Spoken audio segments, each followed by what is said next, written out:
إن الحمد لله نحمده ونستعينه ونستغفره ونعوذ بالله من شرور أنفسنا ومن سيئات أعمالنا. من يهده الله فلا مضل له ومن يضلله فلا هادي له، وأشهد أن لا إله إلا الله وحده لا شريك له، وأشهد أن محمدا عبده ورسوله صلى الله تعالى عليه وعلى آله وصحبه وسلم تسليما كثيرا. أما بعد، فإن خير الحديث كتاب الله، وخير الهدي هدي محمد صلى الله عليه وسلم، وشر الأمور محدثاتها، وكل محدثة بدعة، وكل بدعة ضلالة، وكل ضلالة في النار. أما بعد، فقد قال الله تعالى في القرآن الكريم: أعوذ بالله من الشيطان الرجيم، بسم الله الرحمن الرحيم. وأن ليس للإنسان إلا ما سعى، وأن سعيه سوف يرى. وقال الله تعالى في موضع آخر: والذين جاءوا من بعدهم يقولون ربنا اغفر لنا ولإخواننا الذين سبقونا بالإيمان ولا تجعل في قلوبنا غلا للذين آمنوا ربنا إنك رؤوف رحيم. আল্লাহ রাব্বুল আলামিনের যাবতীয় প্রশংসা, যে আল্লাহ আমাদেরকে সৃষ্টি করেছেন, যে আল্লাহ তাআলা আমাদের হায়াত এবং মওতের মালিক, যে আল্লাহ তাআলা আমাদেরকে ইহজগতে কর্মের জন্য, সৎ আমলের জন্য প্রেরণ করেছেন, তার ইবাদতের জন্য আল্লাহ সৃষ্টি করেছেন। দরুদ ও সালাম নাযিল হোক নবী মুহাম্মদুর রাসূলুল্লাহ সাল্লাল্লাহু আলাইহি ওয়াসাল্লামের প্রতি, যিনি সর্বাধিক এবং সর্বোত্তম সৎ আমল সম্পাদনকারী ছিলেন। আল্লাহুম্মা সাল্লি আলাইহি, আল্লাহুম্মা বারিক আলাইহি। আল্লাহ রাব্বুল আলামিন সূরা নাজমের 39 নম্বর আয়াতে ইরশাদ করছেন: ওয়ান লাইসা লিল ইনসানি ইল্লা মা সাআ। মানুষের জন্য কিছুই নেই তার পরিশ্রম ছাড়া, অর্থাৎ যেটুকু কাজকর্ম মানুষ করবে সেটুকুই সে পাবে, তার বেশি পাবে না, তার কম পাবে না। যেই ধরনের কাজকর্ম করবে সেই ধরনের ফল পাবে, তার রেজাল্ট হবে। যদি সৎ কাজ করে তাহলে উত্তম প্রতিদান পাবে, আর যদি অসৎ কাজ করে তাহলে তার শাস্তি পাবে আল্লাহ রাব্বুল আলামিনের পক্ষ থেকে। যেই জন্য আল্লাহ রাব্বুল আলামিন মরণ সৃষ্টি করেছেন, যাতে করে ইহজগতে যা কিছু আমরা করলাম তার উত্তম এবং ন্যায় বিচারের সাথে ন্যায় বিচার কায়েম করা বা ইনসাফ কায়েম করা সম্ভব হয়। আজকের আলোচনাও জানাজার আহকাম বা মাসলা মাসাইল সম্পর্কে আলোচনা হবে। শেষ দিকের আলোচনা প্রায়। প্রথম বিষয় যেটি আলোচনা করবে সেটি হচ্ছে মাইয়েত, অর্থাৎ কেউ মারা গেলে তার আত্মীয় স্বজনদেরকে তাজিয়ত করা হয়। আরবি ভাষায় তাজিয়ত বলা হয়, যার অর্থ হচ্ছে কারো শোকে সাঁত দেওয়া, সমবেদনা জ্ঞাপন করা। শোকে শোকার্ত হলে তার শোককে হালকা করা, তাকে ধৈর্যের তালকিন করা এবং তার সাথে সমবেদনা প্রকাশ করা। এই তাজিয়ত শরীয়ত সম্মত, অর্থাৎ কেউ যদি বিপদগ্রস্ত হয়, কারো আপনজন যদি ইন্তেকাল করে, তাহলে তাকে সান্ত্বনা দেওয়া, সবরের তালকিন করা, ধৈর্য ধারণের জন্য উপদেশ দান করা এবং আল্লাহ রাব্বুল আলামিন বিপদ আপদে উত্তম প্রতিদান দান করে থাকেন, সওয়াব দিয়ে থাকেন, এসব স্মরণ করিয়ে দেওয়া, যাতে করে মুসিবতগুলি হালকা হয় তার জন্য। এটি শরীয়ত সম্মত। এই ক্ষেত্রে বেশ কিছু হাদিস রয়েছে, একটি করে হাদিস পেশ করবো ইনশাআল্লাহ তাআলা। একটি হাদিস রয়েছে, সাহাবী কুররাতুল মুজানি রাদিয়াল্লাহু তাআলা আনহু বর্ণনা করেছেন যে নবী করিম সাল্লাল্লাহু আলাইহি সাল্লামের ভালো একটি অভ্যাস ছিল যে প্রায় বসতেন, নামাজ শেষ হলো বসতেন, লোকজন কার কিছু সমস্যা আছে শুনতেন এবং দিনী আলোচনার জন্য বসতেন। এক কথায় সাহাবায়ে কেরামরা সুযোগ পেতেন বসার জন্য, যাতে তাদের সমস্যা, কারো যদি কোনো রকমের অসুবিধা থাকে বা কোনো অভিযোগ থাকে বা কোনো কথাবার্তা থাকে, তারা পেশ করবেন সহজে। সাহাবায়ে কেরামরাও বসে যেতেন। যখনই নবী করিম সাল্লাল্লাহু আলাইহি সাল্লাম বসতেন, তখন সাহাবায়ে কেরামরাও গোলাকার হয়ে ঘিরে বসে যেতেন। সাহাবারা যে বসতেন তাদের মধ্যে একজন লোক ছিল বেশি বেশি নবী করিম সাল্লাল্লাহু আলাইহি ওয়াসাল্লামের মজলিসে বসতেন। তার একটি ছোট্ট ছেলে ছিল। মসজিদে আসলে ছেলেটিকে নিয়ে আসতেন তিনি। নবী সাল্লাল্লাহু আলাইহি ওয়াসাল্লামের দর্শে আসলে, আলোচনায় আসলে, খেদমতে আসলে ছোট্ট ছেলেটিকে এত বেশি ভালোবাসতো যে ছেলেটিকেও সাথে করে নিয়ে আসতো। কিন্তু ছেলেটিকে সামনে বসাতো না, পিছন দিকে বসাতো। ছেলেদের অভ্যাসে পিছনে বসতে চায় না, ও চায় বাবার সামনে বসবে। কিন্তু ছেলেটি এসে সামনে বসে যেত, তখন সামনে বসিয়ে নিত ওই লোকটি। নবী করিম সাল্লাল্লাহু আলাইহি ওয়াসাল্লাম একদিন জিজ্ঞেস করছেন তাকে যে তুহিব্বুহু, একে খুব বেশি ভালোবাসো। স্বাভাবিক আমরা যদি কারোর সাথে সবসময় তার ছেলেকে জিজ্ঞেস করবো যে মনে হয় খুব বেশি ভালোবাসেন আপনি। নবী করিম সাল্লাল্লাহু আলাইহি ওয়াসাল্লাম জিজ্ঞেস করছেন যে তুহিব্বুহু, খুব বেশি তাকে ভালোবাসো তুমি। তখন সে বলল যে ইয়া রাসূলুল্লাহ আহাব্বাকাল্লাহ কামা উহিব্বুহু, আল্লাহ আপনাকে ওইভাবেই যেন ভালোবাসে, ওই রকমই পরিমাণ ভালোবাসে যেমন আমি আমার ছেলেকে ভালোবাসি। মানে এত বেশি ভালোবাসি যে ওই রকম ভালোবাসা আল্লাহ যেন আপনাকে দান করে, তার ভালোবাসা এইরকম ভালোবাসি। যাই হোক, হঠাৎ করে ছেলেটি অসুস্থ হয়ে মারা গেল। এই মারা যাওয়ায়, ছেলে মারা যায়, এত প্রিয় ছেলে, ভালোবাসার পাত্র ছেলে মারা যাওয়ায় এত শোকে শোকার্ত হলো ওই লোকটি যে নবী সাল্লাল্লাহু আলাইহি ওয়াসাল্লামের আলোচনার মজলিসে আসায় বন্ধ করে দিল। সাপ্তাহিক যেমন আপনারা আসছেন, আর যারা একেবারে মানে এইরকম যে যারা প্রতি সপ্তাহে কন্টিনিউ নিয়মিত আসেন, হঠাৎ যদি না দেখি 1 সপ্তাহ 2 সপ্তাহ, তো স্বাভাবিক আমার প্রশ্ন জাগলো ব্যাপারটা কি। নবী সাল্লাল্লাহু আলাইহি ওয়াসাল্লামের প্রশ্ন জাগলো মনে, ব্যাপারটা কি, লোকটিকে দেখছি না, কয়েক সপ্তাহ হয়ে যাচ্ছে। নবী করিম সাল্লাল্লাহু আলাইহি ওয়াসাল্লাম জিজ্ঞেস করলেন সাহাবাদেরকে যে মা লিল্লা আরাফুল আলান, কি ব্যাপার, তোমরা তো আসছো কিন্তু ওই লোকটিকে দেখছি না যে বাচ্চা নিয়ে আসতো আর প্রায় বসতে এসে, তাকে দেখছি না দীর্ঘদিন থেকে। ফাকালু ইয়া রাসূলুল্লাহ, লোকেরা বলল বুনাইয়াহু আল্লাযী রাআইতাহু হালাকা, তার যে ছেলেটি ছিল, যে ছেলেটি তার সাথেই থাকতো আপনার মজলিসে, সে মারা গেছে। নবী করিম সাল্লাল্লাহু আলাইহি ওয়াসাল্লাম প্রত্যেকের খোঁজ নিতেন, কারো সমস্যা থাকলে, সুবিধা অসুবিধা থাকলে যথাসাধ্য খোঁজ নিতেন। একজন মানুষ সাহাবী, নবী সাল্লাল্লাহু আলাইহি ওয়াসাল্লামের এমন কি প্রয়োজন, ব্যক্তি কোনো স্বার্থ তো নেই, নবী করিম সাল্লাল্লাহু আলাইহি ওয়াসাল্লাম তার সাথে সাক্ষাৎ করছেন রাহমাতুল লিল আলামিন। ফালাকিয়াহু নবী সাল্লাল্লাহু আলাইহি ওয়াসাল্লাম, সেই লোক আর ঘর বাড়ি থেকে বেরোচ্ছেন, নিজের ঘরেই বন্ধ আবদ্ধ, শোকে এত শোকার্ত যে নিজের ঘর থেকে আর বের হচ্ছেন।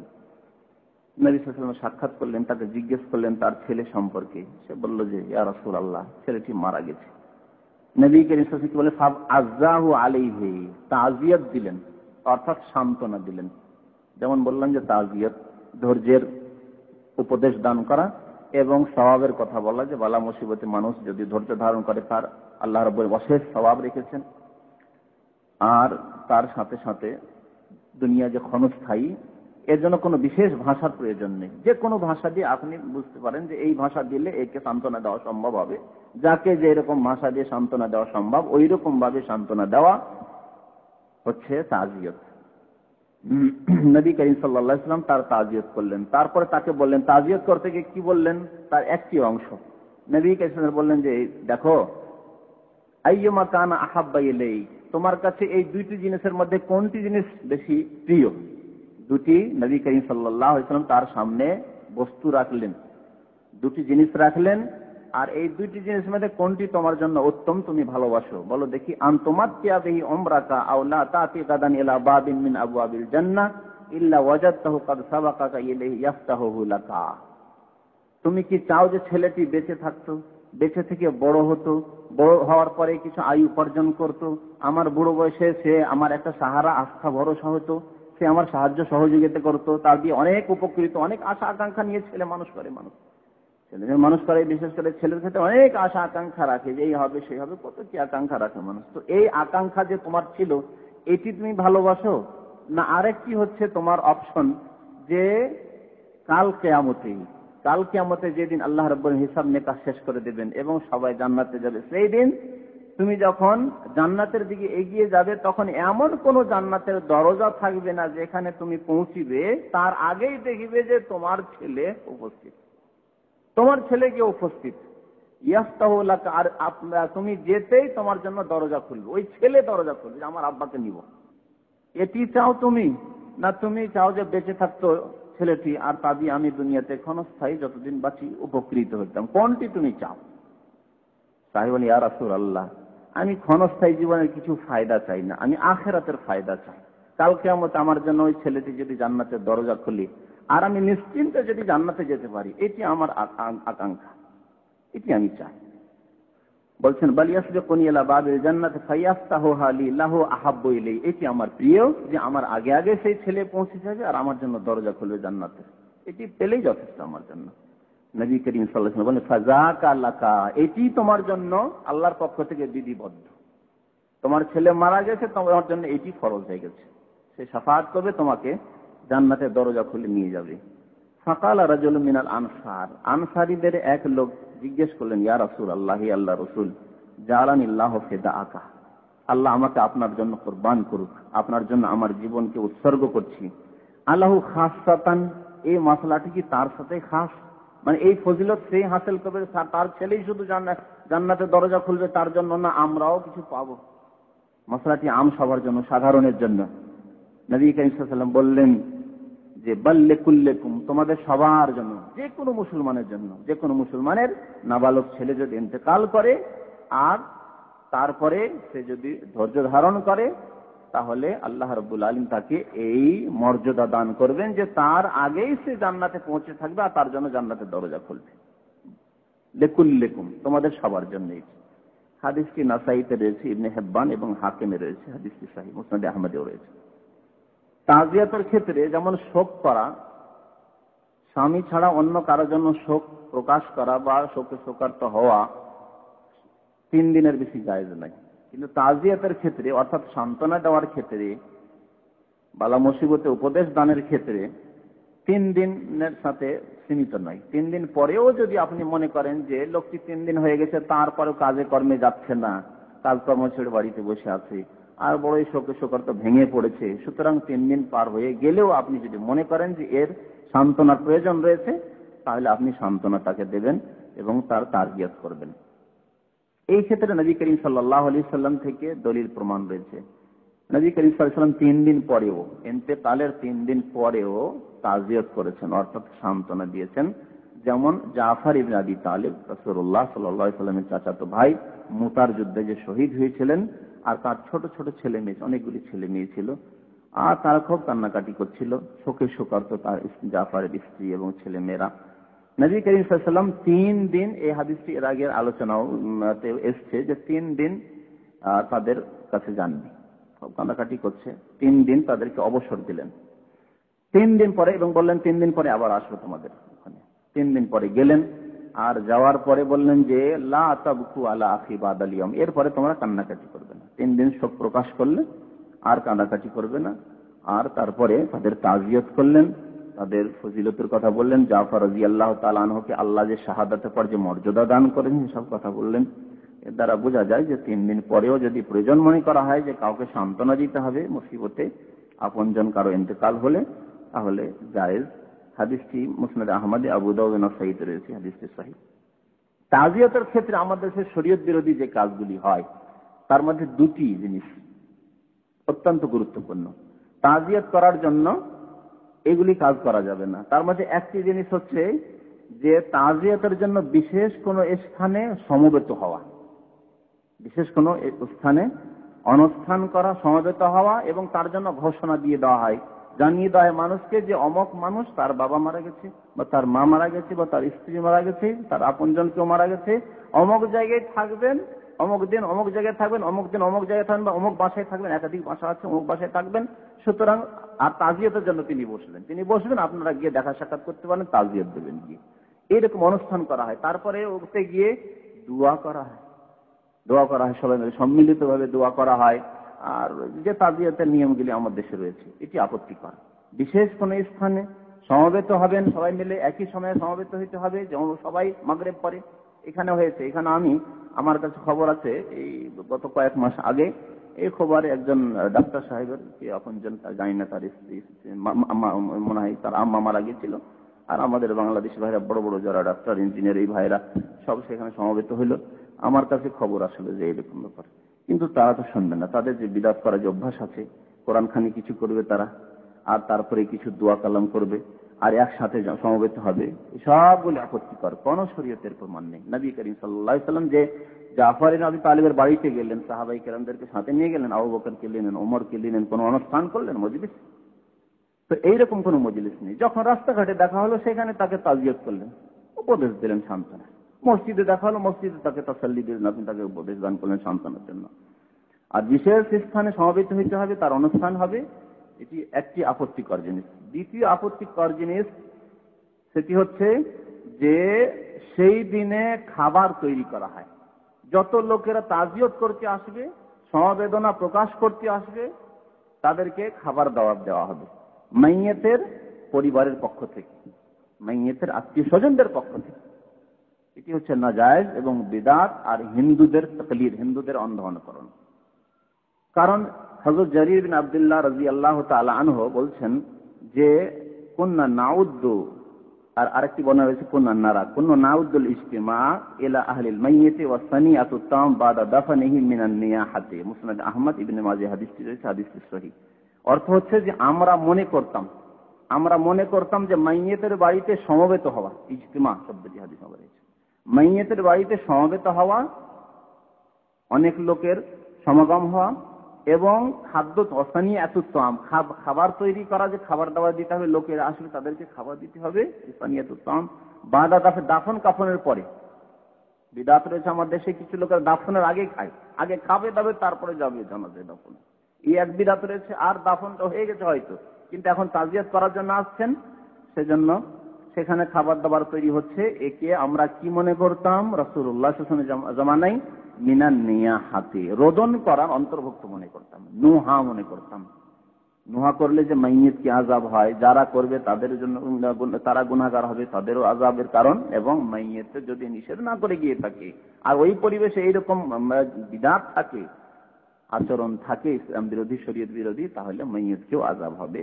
যেমন এর আগে হাদিস আপনাদের সামনে অনেকবারই পেশ করা হয়েছে। ইমাম শাফিঈ রাহমাতুল্লাহ এই সম্পর্কে আইম্মায়ে কেরামদের কিছু মত শুনেন। যেহেতু আমাদের সমাজে এসব কাজ হচ্ছে, বিভিন্ন মাযহাবের অন্ধ মুকাল্লিদরা এসব কাজ করে থাকে, সেজন্য আইম্মায়ে কেরামদের কিছু মত শুনেন। ইমাম শাফিঈ বলছেন যে আকরাহুল মাতাম করা আমি অপছন্দ করি। আর আইম্মায়ে কেরামরা আকরাহ শব্দ ব্যবহার করেছেন কারাহাতে তাহরিমের ক্ষেত্রে, অর্থাৎ হারামের ক্ষেত্রে। শরীয়তে এমন কিছু নাই যে কারাহাত মানে চলবে, জায়েজ না। কারাহাত মানে কারাহাতে তাহরিম, আমরা নাজায়েজ মনে করি মাতমকে। আর মাতম কাকে বলে তিনি নিজেই ব্যাখ্যা করেন, ওয়াহিয়াল জামাআতু, আর তা হচ্ছে সমবেত হওয়া, কোন অনুষ্ঠানে একসাথে সমবেত হওয়া, যে মাইয়িতের আত্মীয় স্বজনদেরকে আমরা সমবেদনা জ্ঞাপন করব এবং তাদের শোকে সাথ দেব, তাদেরকে তসল্লি দেব, সান্ত্বনা দেব। এই জন্য কারণ তিনি বলছেন ফাইন্না যালিকা ইউজাদ্দিদুল হুজুন, কারণ এতে হয় কি সবাই মিলে সমবেত হলে আরো যে শোক ছিল, শোক আবার শোকের নবায়ন হয়, নতুন করে শোক ফিরে আসে। সবাই মিলে বাড়ি ভর্তি হয়ে গেছে, আর বলছে আহা আপনার আব্বা মারা গেছে, বলছে আহা আপনার আব্বা মারা গেছে, শোকগুলি আরো নতুন হয়ে যায়। 2 দিন 3 দিন হয়ে গেছে, ধীরে ধীরে ভুলতে লেগেছেন লোকজন ভিড় ভাড় না করলে, কিন্তু যত লোকজন আসবে আবার ওই শোক মনে আসবে, শোকের নবায়ন হয়, রিনওয়াল হয়ে যায়। আর শোকের নবায়ন করা আপত্তিকর, শোককে যথাসাধ্য দূর করবেন আর নতুন করে নিয়ে আসবেন, সুতরাং জায়েজ নয়। ওয়াইকাল্লিফুল মৌনা, এবং ব্যয়বহুল কাজ, খরচের কাজ, লোকজন আসলে চা পানি দিতে হবে, খাদ্য দিতে হতে পারে, এই করতে হবে ওই করতে হবে, কিছু তো আদর আপ্যায়ন করতে হয়, মানুষের মেহমান আসছে, সুতরাং নাজায়েজ, যেমন ইমাম শাফিঈ রাহমাতুল্লাহ আলাইহি বলছেন। তার সাথে সাথে তিনি বলছেন যে এই ক্ষেত্রে হযরত জারিরের হাদিস রয়েছে, যে হাদিসটি বললাম, যে সাহাবায়ে কেরাম একে রোদন করা মনে করতেন, নুহা করা মনে করতেন, যদি খাদ্য তৈরি করা হয় এবং সমবেত হওয়া যায় মাইয়িতের বাড়িতে বা মাইয়িতের পরিবার পরিজনের বাড়িতে।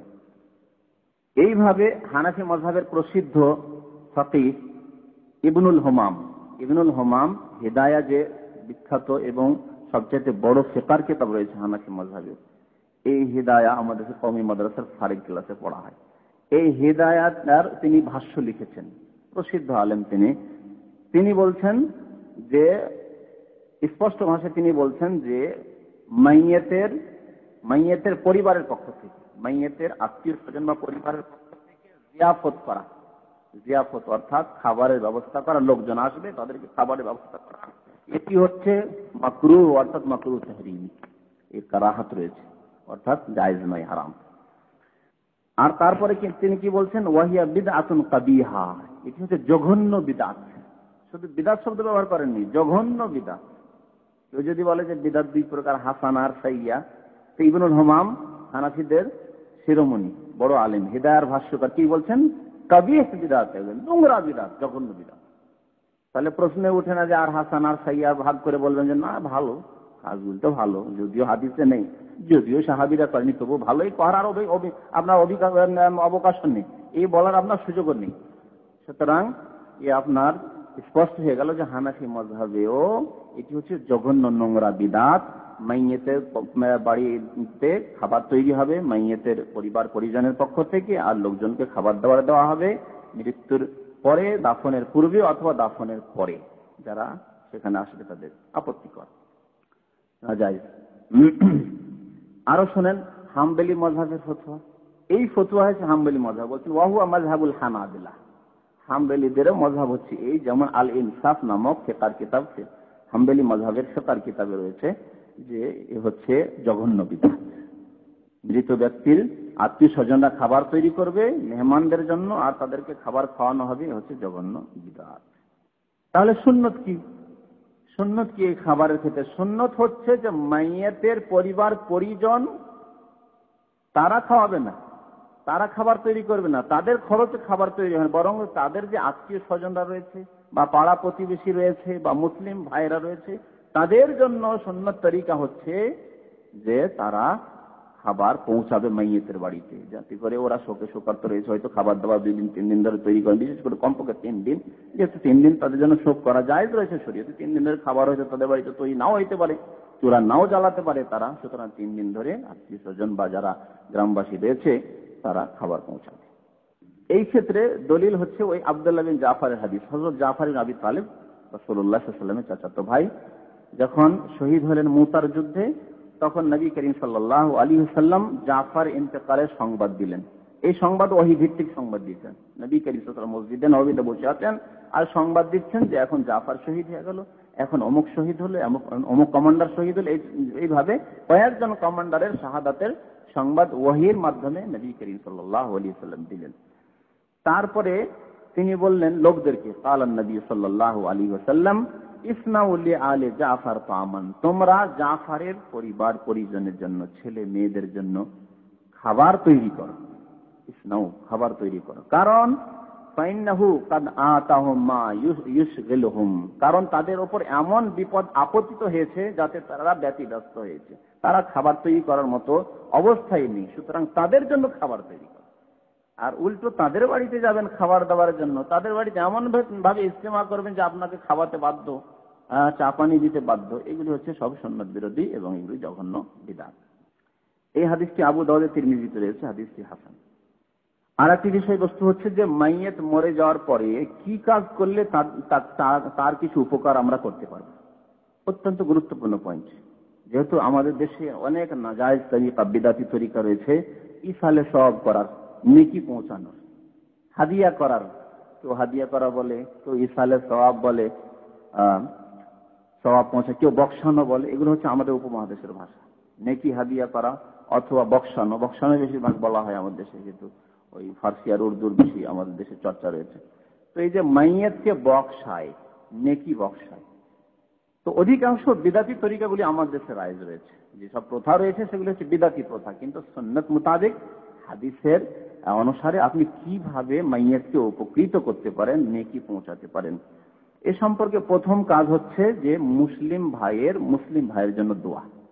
মুসলিম ভাই আপনার মারা গেছে, তার জন্য দোয়া করবেন। যে কোনো মুসলমান দোয়া করতে পারে এবং দোয়া পৌঁছিবে, সে মাইয়াতের আত্মীয় স্বজন হোক, ছেলে হোক, অথবা আত্মীয়তা তার সাথে নাই থাক, যে কোনো মুসলমান দোয়া করলে আল্লাহ রাব্বুল আলামিন সেই দোয়া শুনবেন। এই ক্ষেত্রে কোরআনে কারিমে আল্লাহ তাআলা ইরশাদ করেছেন সূরা হাশরের 10 নম্বর আয়াতে।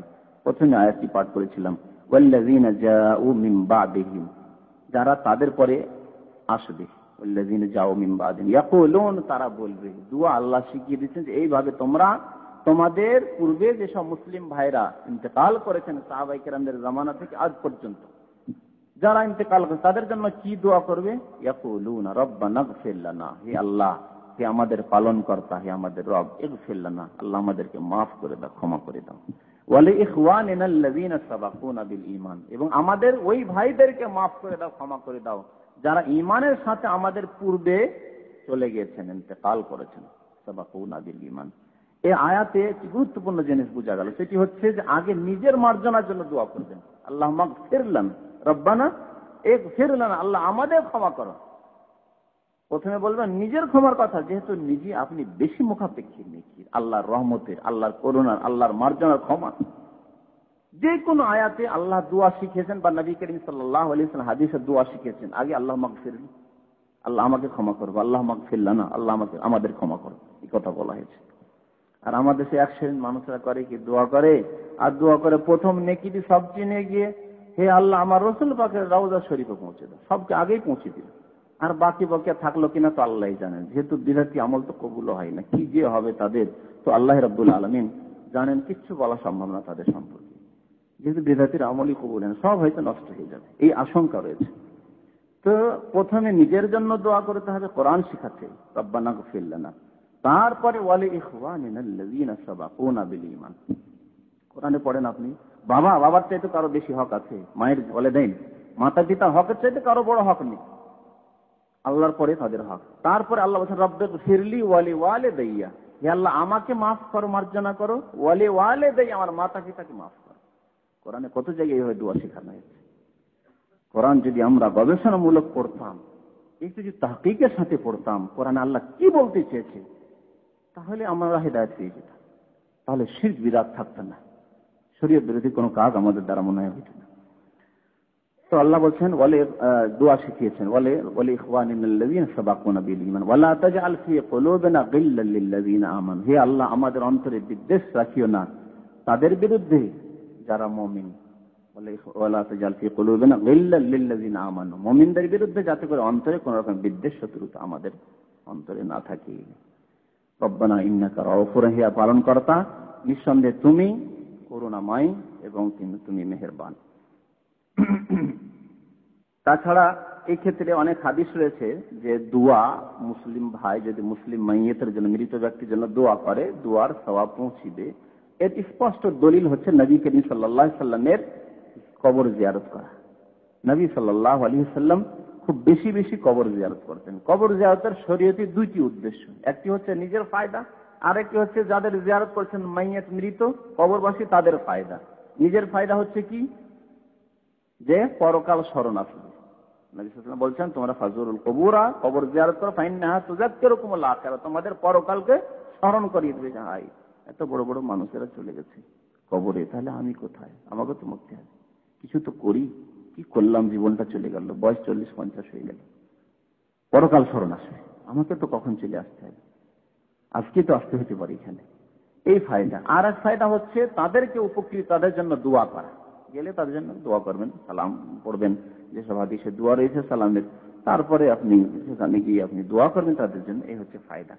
নবী করিম সাল্লাল্লাহু আলাইহি ওয়াসাল্লাম বেশি বেশি কবর জিয়ারত করতেন, এমনকি আল্লাহ আদেশ করেছেন নবী সাল্লাল্লাহু আলাইহি ওয়াসাল্লাম, যাও বাকিতে যাও, ওই বাকির কবরস্থানে গিয়ে দোয়া করো তাদের জন্য, আল্লাহর আদেশ। জিবরিল আলাইহিস সালাম আসছেন, যেমন হাদিস রয়েছে, আর বলছেন যে আল্লাহ আদেশ করেছেন যাও জিয়ারত করো। তাহলে বোঝা যাচ্ছে জিয়ারত করে তাদের জন্য দোয়া করায় ফায়দা রয়েছে, তাই নবী করিম সাল্লাল্লাহু আলাইহি ওয়াসাল্লাম বেশি বেশি কবর জিয়ারত করতেন এবং সেখানে গিয়ে দোয়া করতেন।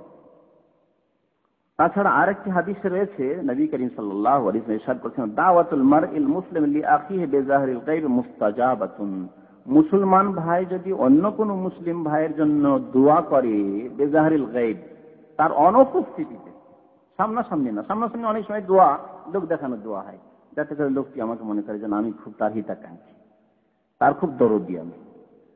অনেক সময় দেখা রিয়ার জন্য, ব্যক্তি কোনো স্বার্থ হাসিল করতে, যাক আল্লাহ খের, আল্লাহ আপনার ভালো করুন, আল্লাহ আপনাকে দীর্ঘায়ু করুক, খুব বেশি বেশি বলে যাক আল্লাহ খের, তার কাছ থেকে কিছু কাজ নেবে না। তো ওই দোয়াতে দুর্বলতা রয়েছে, ইখলাসে দুর্বলতা রয়েছে। আর যত দুর্বলতা ইখলাস আসবে তত বেশি কম কবুল হবে, একেবারে কবুলের নাই দিকে চলে যাবে, কবুল নাও হইতে পারে। কিন্তু মানুষ যদি সামনে আপনার উপস্থিত নেই আর তার জন্য দোয়া করছেন, তার মানে আপনি 100% ইখলাসের সাথে দোয়া করছেন, নাহলে কেন করছেন আপনি দোয়া তার জন্য?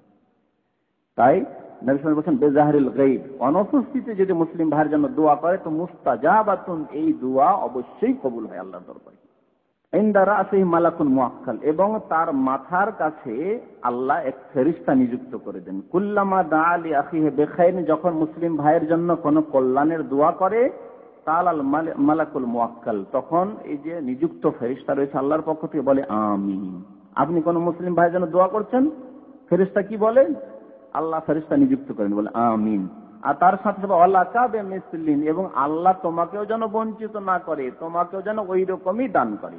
যেমন তুমি দোয়া করলে তার জন্য, একটি মাইয়েতের জন্য দোয়া করেন বা কোনো জীবিত ভাইয়ের জন্য দোয়া করলে, আল্লাহ তাকে মাফ করে দাও। ফেরেশতা কি বলে? আমিন, আল্লাহ এই দোয়া কবুল করো। আর তোমাকেও যেন আল্লাহ ওই রকমই প্রতিদান দান করে, আল্লাহ তোমাকেও যেন মাফ করে দেয়। এই দোয়াটি ফেরেশতার পক্ষ। আপনি দোয়া করলেন একজন মানুষকে, গুনাহের সাথে আপনি জড়িত, অনেক গুনাহ করছেন, হয়তো গুনাহ হয়ে যাচ্ছে, কিন্তু আপনার জন্য মাসুম ফেরেশতা দোয়া করছে, যে ফেরেশতার দ্বারা কোনো গুনাহ হয় না, সেই ফেরেশতা আপনার জন্য দোয়া করে। ওয়ালা কাবে মুসলিম, হাদিসটি মুসলিমে রয়েছে, অন্যান্য হাদিসের কিতাবে রয়েছে। এর থেকে বোঝা গেল যে মাইয়েতের জন্য দোয়া করলে আল্লাহ রাব্বুল আলামিন দোয়া কবুল করেন এবং এই দোয়াতে ফায়দা হয় মাইয়েতের। আর একটি জিনিস, দ্বিতীয় জিনিস যাতে মাইয়েতের ফায়দা হতে পারে, তা হচ্ছে মাইয়েতের যদি রোজা বাকি থেকে যায়, অসুস্থ অবস্থায় ছিল, রমজান মাস চলে গেছে, রোজা ছুটে গেছে, অথবা মান্নতের রোজা ছিল, নজর বা মান্নতের যদি রোজা থাকে, তো উলামায়ে কেরামদের কোনো দ্বিমত নেই, সর্বসম্মতিক্রমে ওই রোজা তার আত্মীয় স্বজনদেরকে রেখে নিতে হবে, যেহেতু মান্নত মেনেছে। অর্থাৎ এক মান্নত মানা হলো এই যে একটি জিনিস আপনার উপর ফরজ ছিল না, আপনি নিজের উপর চাপিয়ে নিলেন, ফরজ করে নিলেন, এর নাম মান্নত। আল্লাহ যদি আমার ছেলেটিকে মাধ্যমিকে পাশ করিয়ে দাও, তাহলে আমি 3টি রোজা রাখবো, ফরজ করে নিলেন নিজের উপরে। এখন এই ফরজ আপনার ফরজ হয়ে গেল, রাখতেই হবে আপনাকে। আর ওই মান্নতের নজরে রোজা থেকে গেছে, মারা গেলেন আপনি, তাহলে এই রোজা কি করতে হবে? এই রোজার ক্ষেত্রে কোনো দ্বিমত নেই উলামায়ে কেরামদের, যে এই রোজা যদি থেকে যায় আপনার বাকি আর মারা যান, তাহলে আত্মীয় স্বজনরাকে এই রোজা রাখতে হবে। রোজা রাখা ছাড়া কোনো বিকল্প না, হলে আপনি গুনাহগার থাকবেন, যেহেতু আপনি মান্নত করেছেন আর রোজাগুলি রাখছেন।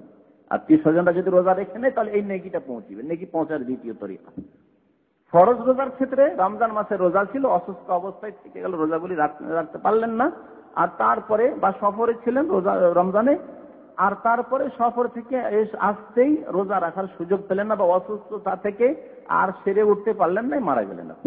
এখন এই রোজাগুলোর কি হবে? এই ক্ষেত্রে ইখতিলাফ রয়েছে। কিছু উলামায়ে কেরাম, আইম্মায়ে কেরামরা বলছেন যে এই রোজাগুলিও আত্মীয় স্বজনরা রাখলে এই রোজার সিয়ামের সওয়াব পৌঁছবে, অর্থাৎ রোজাগুলিও আত্মীয় স্বজনদেরকে রেখে নিতে হবে। আর অধিকাংশ উলামারা বলছেন যে না, এই রোজা রাখবে না, তবে প্রত্যেক রোজার পরিবর্তে মিসকিনকে অর্ধ সা করে, আধ সা, অর্থাৎ 1 সা হয় 2.5 কেজি, তাহলে আপনার 1.25 কেজি করে খাবার দিয়ে দেবেন মিসকিনকে। মিসকিনকে খাবার দিয়ে দেওয়া যথেষ্ট। মিসকিনকে যদি খাবারও দেন, তাহলে তো নেকি পৌঁছার তরিকা হলো যে আত্মীয় স্বজনরা মিসকিনকে খাবারগুলি দিয়ে দিল, যেহেতু আপনি রোজা করতে পারেননি আর ইন্তেকাল হয়ে গেছে, তো এই নেকিটাও পৌঁছবে। এক কথায়, রোজা যদি ছুটে গিয়ে থাকে আর সেই রোজা যদি কাজা করে, যেমন মান্নত রোজার ক্ষেত্রে কোনো দ্বিমত নেই, ফরজ রোজার ক্ষেত্রে দ্বিমত রয়েছে, অথবা ওই রোজাগুলি যদি ফিদিয়া দিয়ে দেওয়া হয়, তাহলে এই সওয়াব পৌঁছবে, যেমন হাদিসে রয়েছে। নবী মুহাম্মদ রাসূলুল্লাহ সাল্লাল্লাহু আলাইহি ওয়াসাল্লাম থেকে মা আয়েশা রাদিয়াল্লাহু তাআলা আনহা বর্ণনা করছেন, মান মাতা ওয়া আলাইহি সিয়ামুন সামা আনহু ওয়ালিয়ুহু, কেউ যদি মারা যায়, ওয়া আলাইহি সিয়ামুন, এবং তার দায়িত্বে থাকে রোজা, সামা আনহু ওয়ালিয়ুহু, তার আত্মীয় স্বজনরা তার রোজাগুলি রেখে নেবে। এখানে রোজাগুলি বলা হয়েছে, ফরজও হতে পারে, নজর মান্নত হতে পারে, কিন্তু আরেক হাদিসে যেহেতু শুধু মান্নতের কথা আছে, এই জন্য একটু দ্বিমত হয়েছে যে মান্নতের ক্ষেত্রে রোজাগুলি রাখতে হবে। যেমন আব্দুল্লাহ বিন আব্বাস রাদিয়াল্লাহু তাআলা আনহুমা থেকে বর্ণিত আছে যে সাদ বিন উবাদা রাসূলুল্লাহ সাল্লাল্লাহু আলাইহি সাল্লামকে একবার মাসলা জিজ্ঞেস করলেন, ইন্না উম্মি মাতাত, যে আমার আম্মা মারা গেছে, ওয়া আলাইহা নাজরুন, তার মান্নত ছিল রোজার, আল্লাহ যদি আমার এই উদ্দেশ্য পূরণ করে তাহলে রোজা রাখবো, কিন্তু রোজাগুলি রাখতে পারেনি আমার আম্মা। নবী সাল্লাল্লাহু আলাইহি সাল্লাম কি বললেন যে ইকযিহি আনহা, কাজা করো, সেগুলি কি কাজা করে না, সেগুলি কাজা করেন। তাহলে মান্নতের রোজা ছিল, নবী সাল্লাল্লাহু আলাইহি ওয়াসাল্লাম কাজা করতে বললেন। বুখারী মুসলিম শরীফের হাদিস। ফরজ রোজার ক্ষেত্রে ইখতিলাফ এই জন্য রয়েছে যে এই ক্ষেত্রে মা আয়েশা রাদিয়াল্লাহু তাআলা আনহাকে একবার জিজ্ঞেস করা হয়, হযরত আমরা এক মহিলা নবী আয়েশা রাদিয়াল্লাহু তাআলা আনহার ছাত্রী ছিলেন। আয়েশা রাদিয়াল্লাহু তাআলা আনহা কে জিজ্ঞেস করতেন যে তার মা মারা গেছে এবং রমজান মাসের রোজা বাকি আছে, কি করব?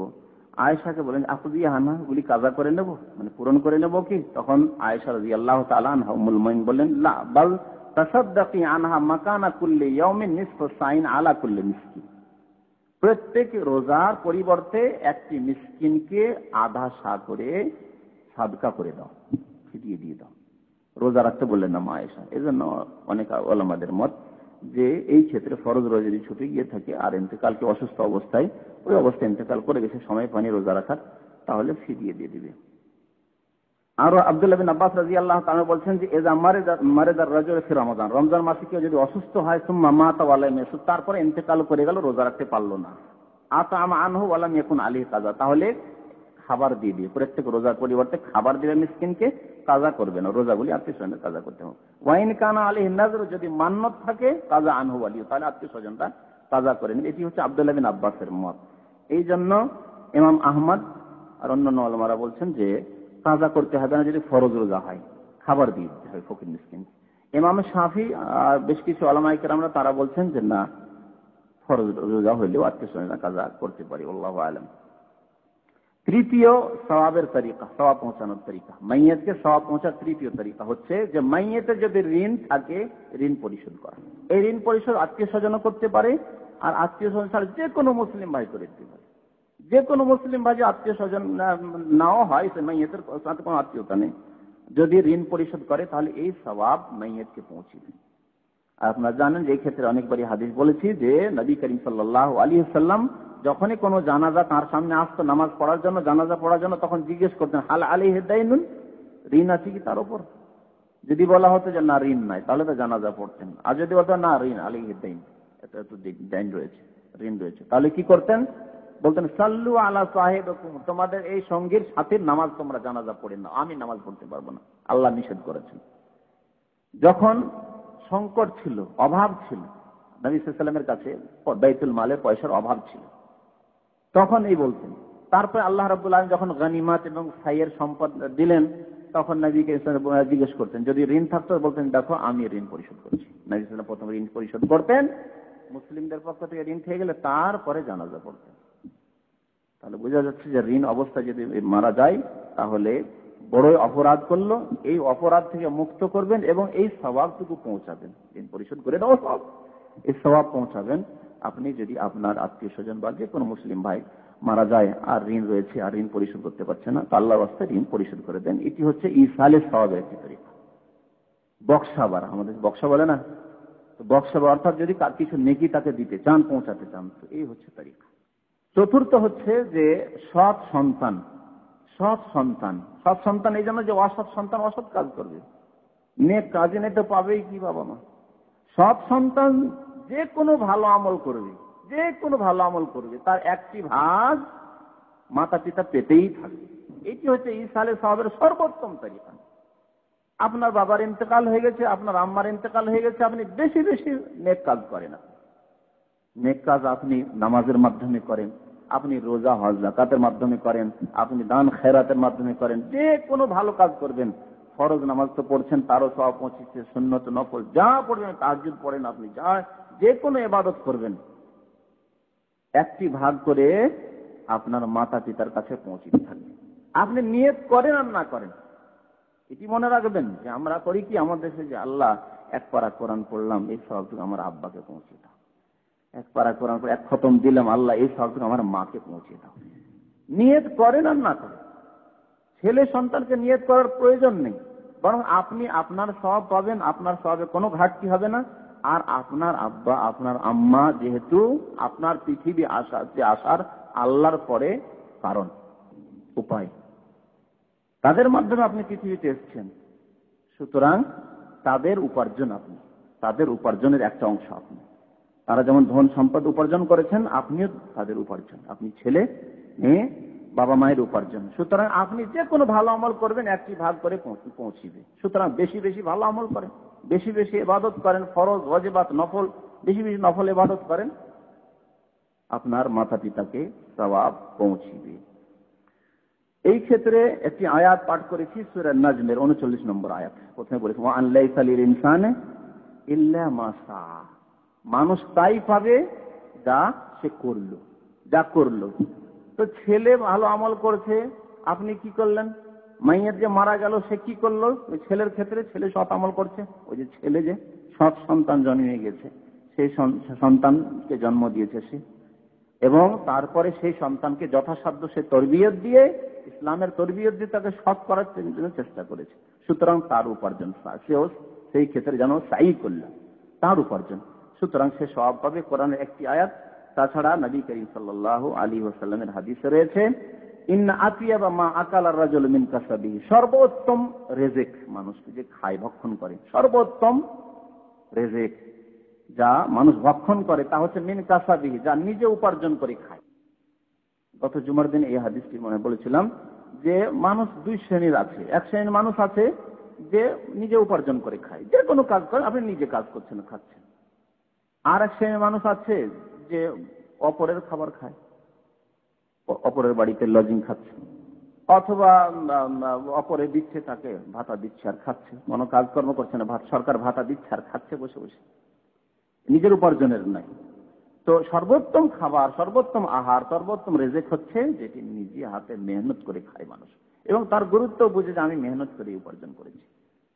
ছোট ছোট ভাইরা রয়েছে, বড় ভাই আয় উপার্জন করছে আর পাঠাচ্ছে তাদের জন্য টাকা, আর বসে বসে তারা খাচ্ছে, তাদের মায়া মমতা নেই টাকা পয়সাতে। কিন্তু যে পরিশ্রম করে, মেহনত করে টাকা পয়সা, সে সর্বোত্তম খাবার খায়। সুতরাং নিজে মেহনত করে মানুষকে খেতে হয়, এটি হচ্ছে সর্বোত্তম রেজেক। আর তারপরে কি বলছেন নবী সাল্লাল্লাহু আলাইহি ওয়াসাল্লাম, ওয়াইন্না ওয়ালাদাহু মিন কাসাবিহি, এবং মানুষের সন্তান হচ্ছে তার উপার্জন। তাহলে সন্তান জন্মিয়ে দিয়ে গেলেন আপনার উপার্জন। এই জন্য উলামায়ে কেরাম এই হাদিসের আলোকে বলেছেন যে সন্তানের যা আয় উপার্জন হবে, বাবার যদি প্রয়োজন হয়, মায়ের যদি প্রয়োজন হয়, তাদের ছেলের কাছে অনুমতি নেওয়ার প্রয়োজন নেই।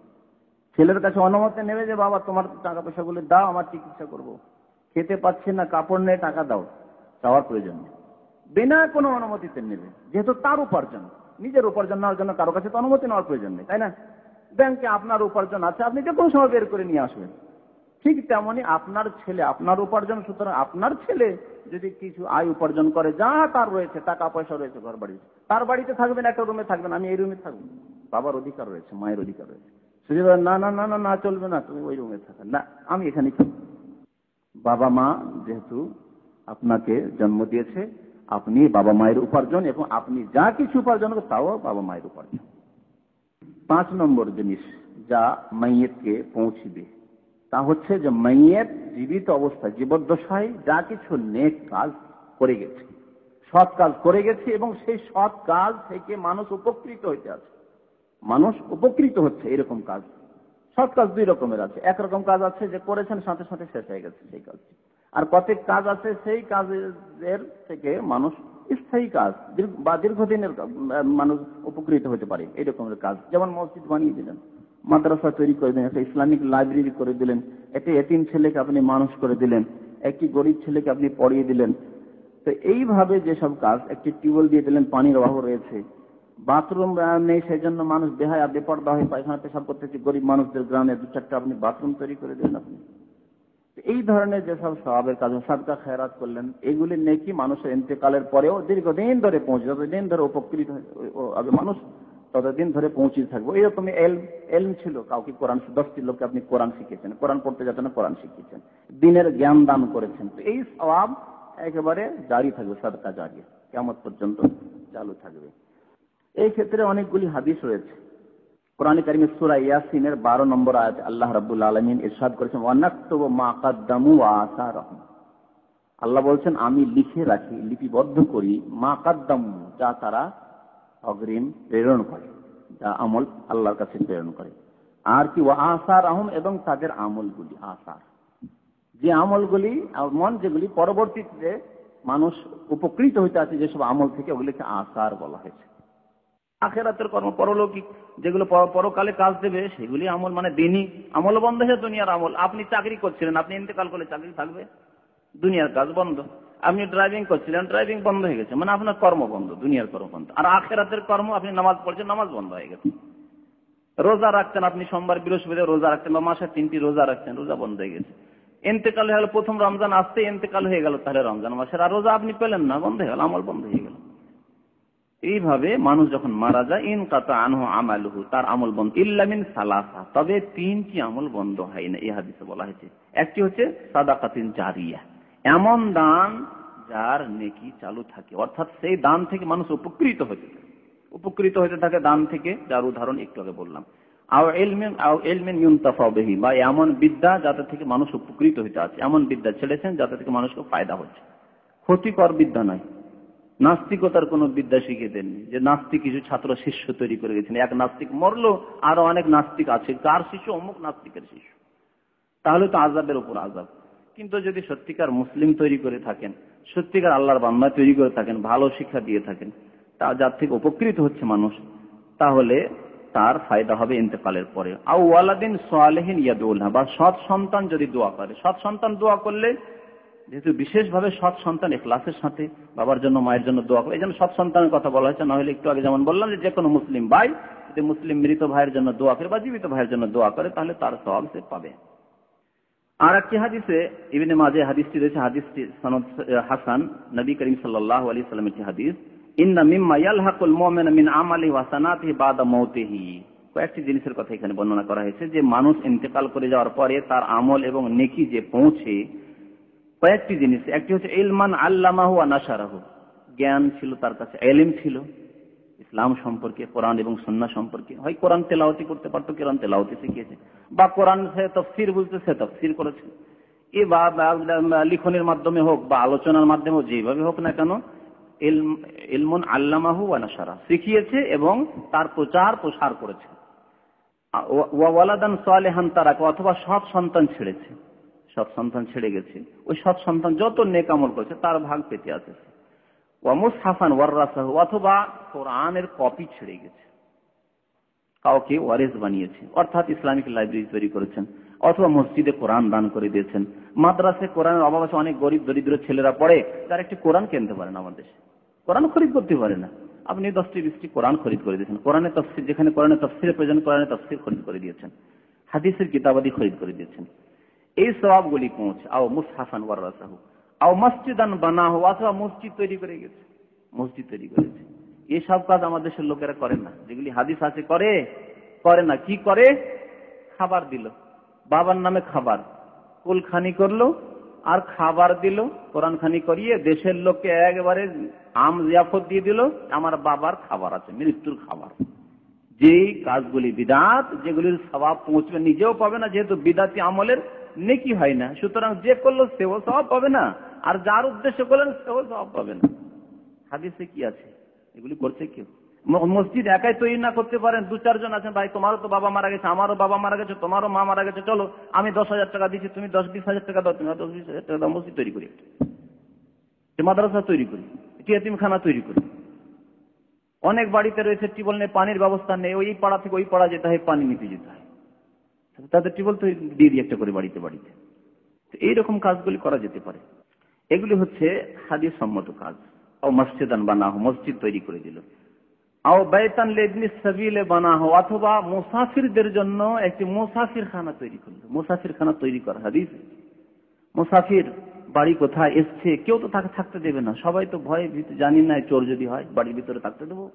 বাইরে যদি একটা মুসাফিরখানা তৈরি থাকে, বিশেষ করে শহর বাজারে কত যে গুরুত্বপূর্ণ মুসাফিরখানা হয় মুসলিম ভাইদের জন্য, অত্যন্ত গুরুত্বপূর্ণ মুসলিম মুসাফিরখানা।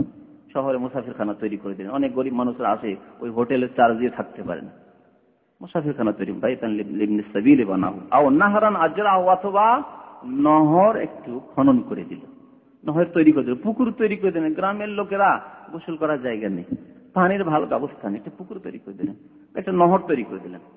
আও সাদাকাতান আখরাজাহা মিন মালিহি ফি সিহাতিহি ওয়া হায়াতিহি ইয়ালহাকুহু মিন বাদি মাউতিহি, অথবা দান খায়রাত নিজে করলো। নিজে দান খায়রাতের বেশি গুরুত্ব রয়েছে। কে করবে আপনার জন্য ওই আশা নিয়ে আছেন, আমার ছেলে তো ভালো, আমি মরি তখন করবে, আর বাকি এখন সবকিছু সঞ্চয় করি, সব জমাই করি, ব্যালেন্স করি। না, ওই কাজ করবেন না। নবী সাল্লাল্লাহু আলাইহি ওয়াসাল্লাম কি বলছেন? আও সাদাকাতান আখরাজাহা মিন মালি, নিজের ধন থেকে সাদকা বের করলো, দান খায়রাত করলো, ফি সিহাতিহি, সুস্থ থাকা অবস্থায়।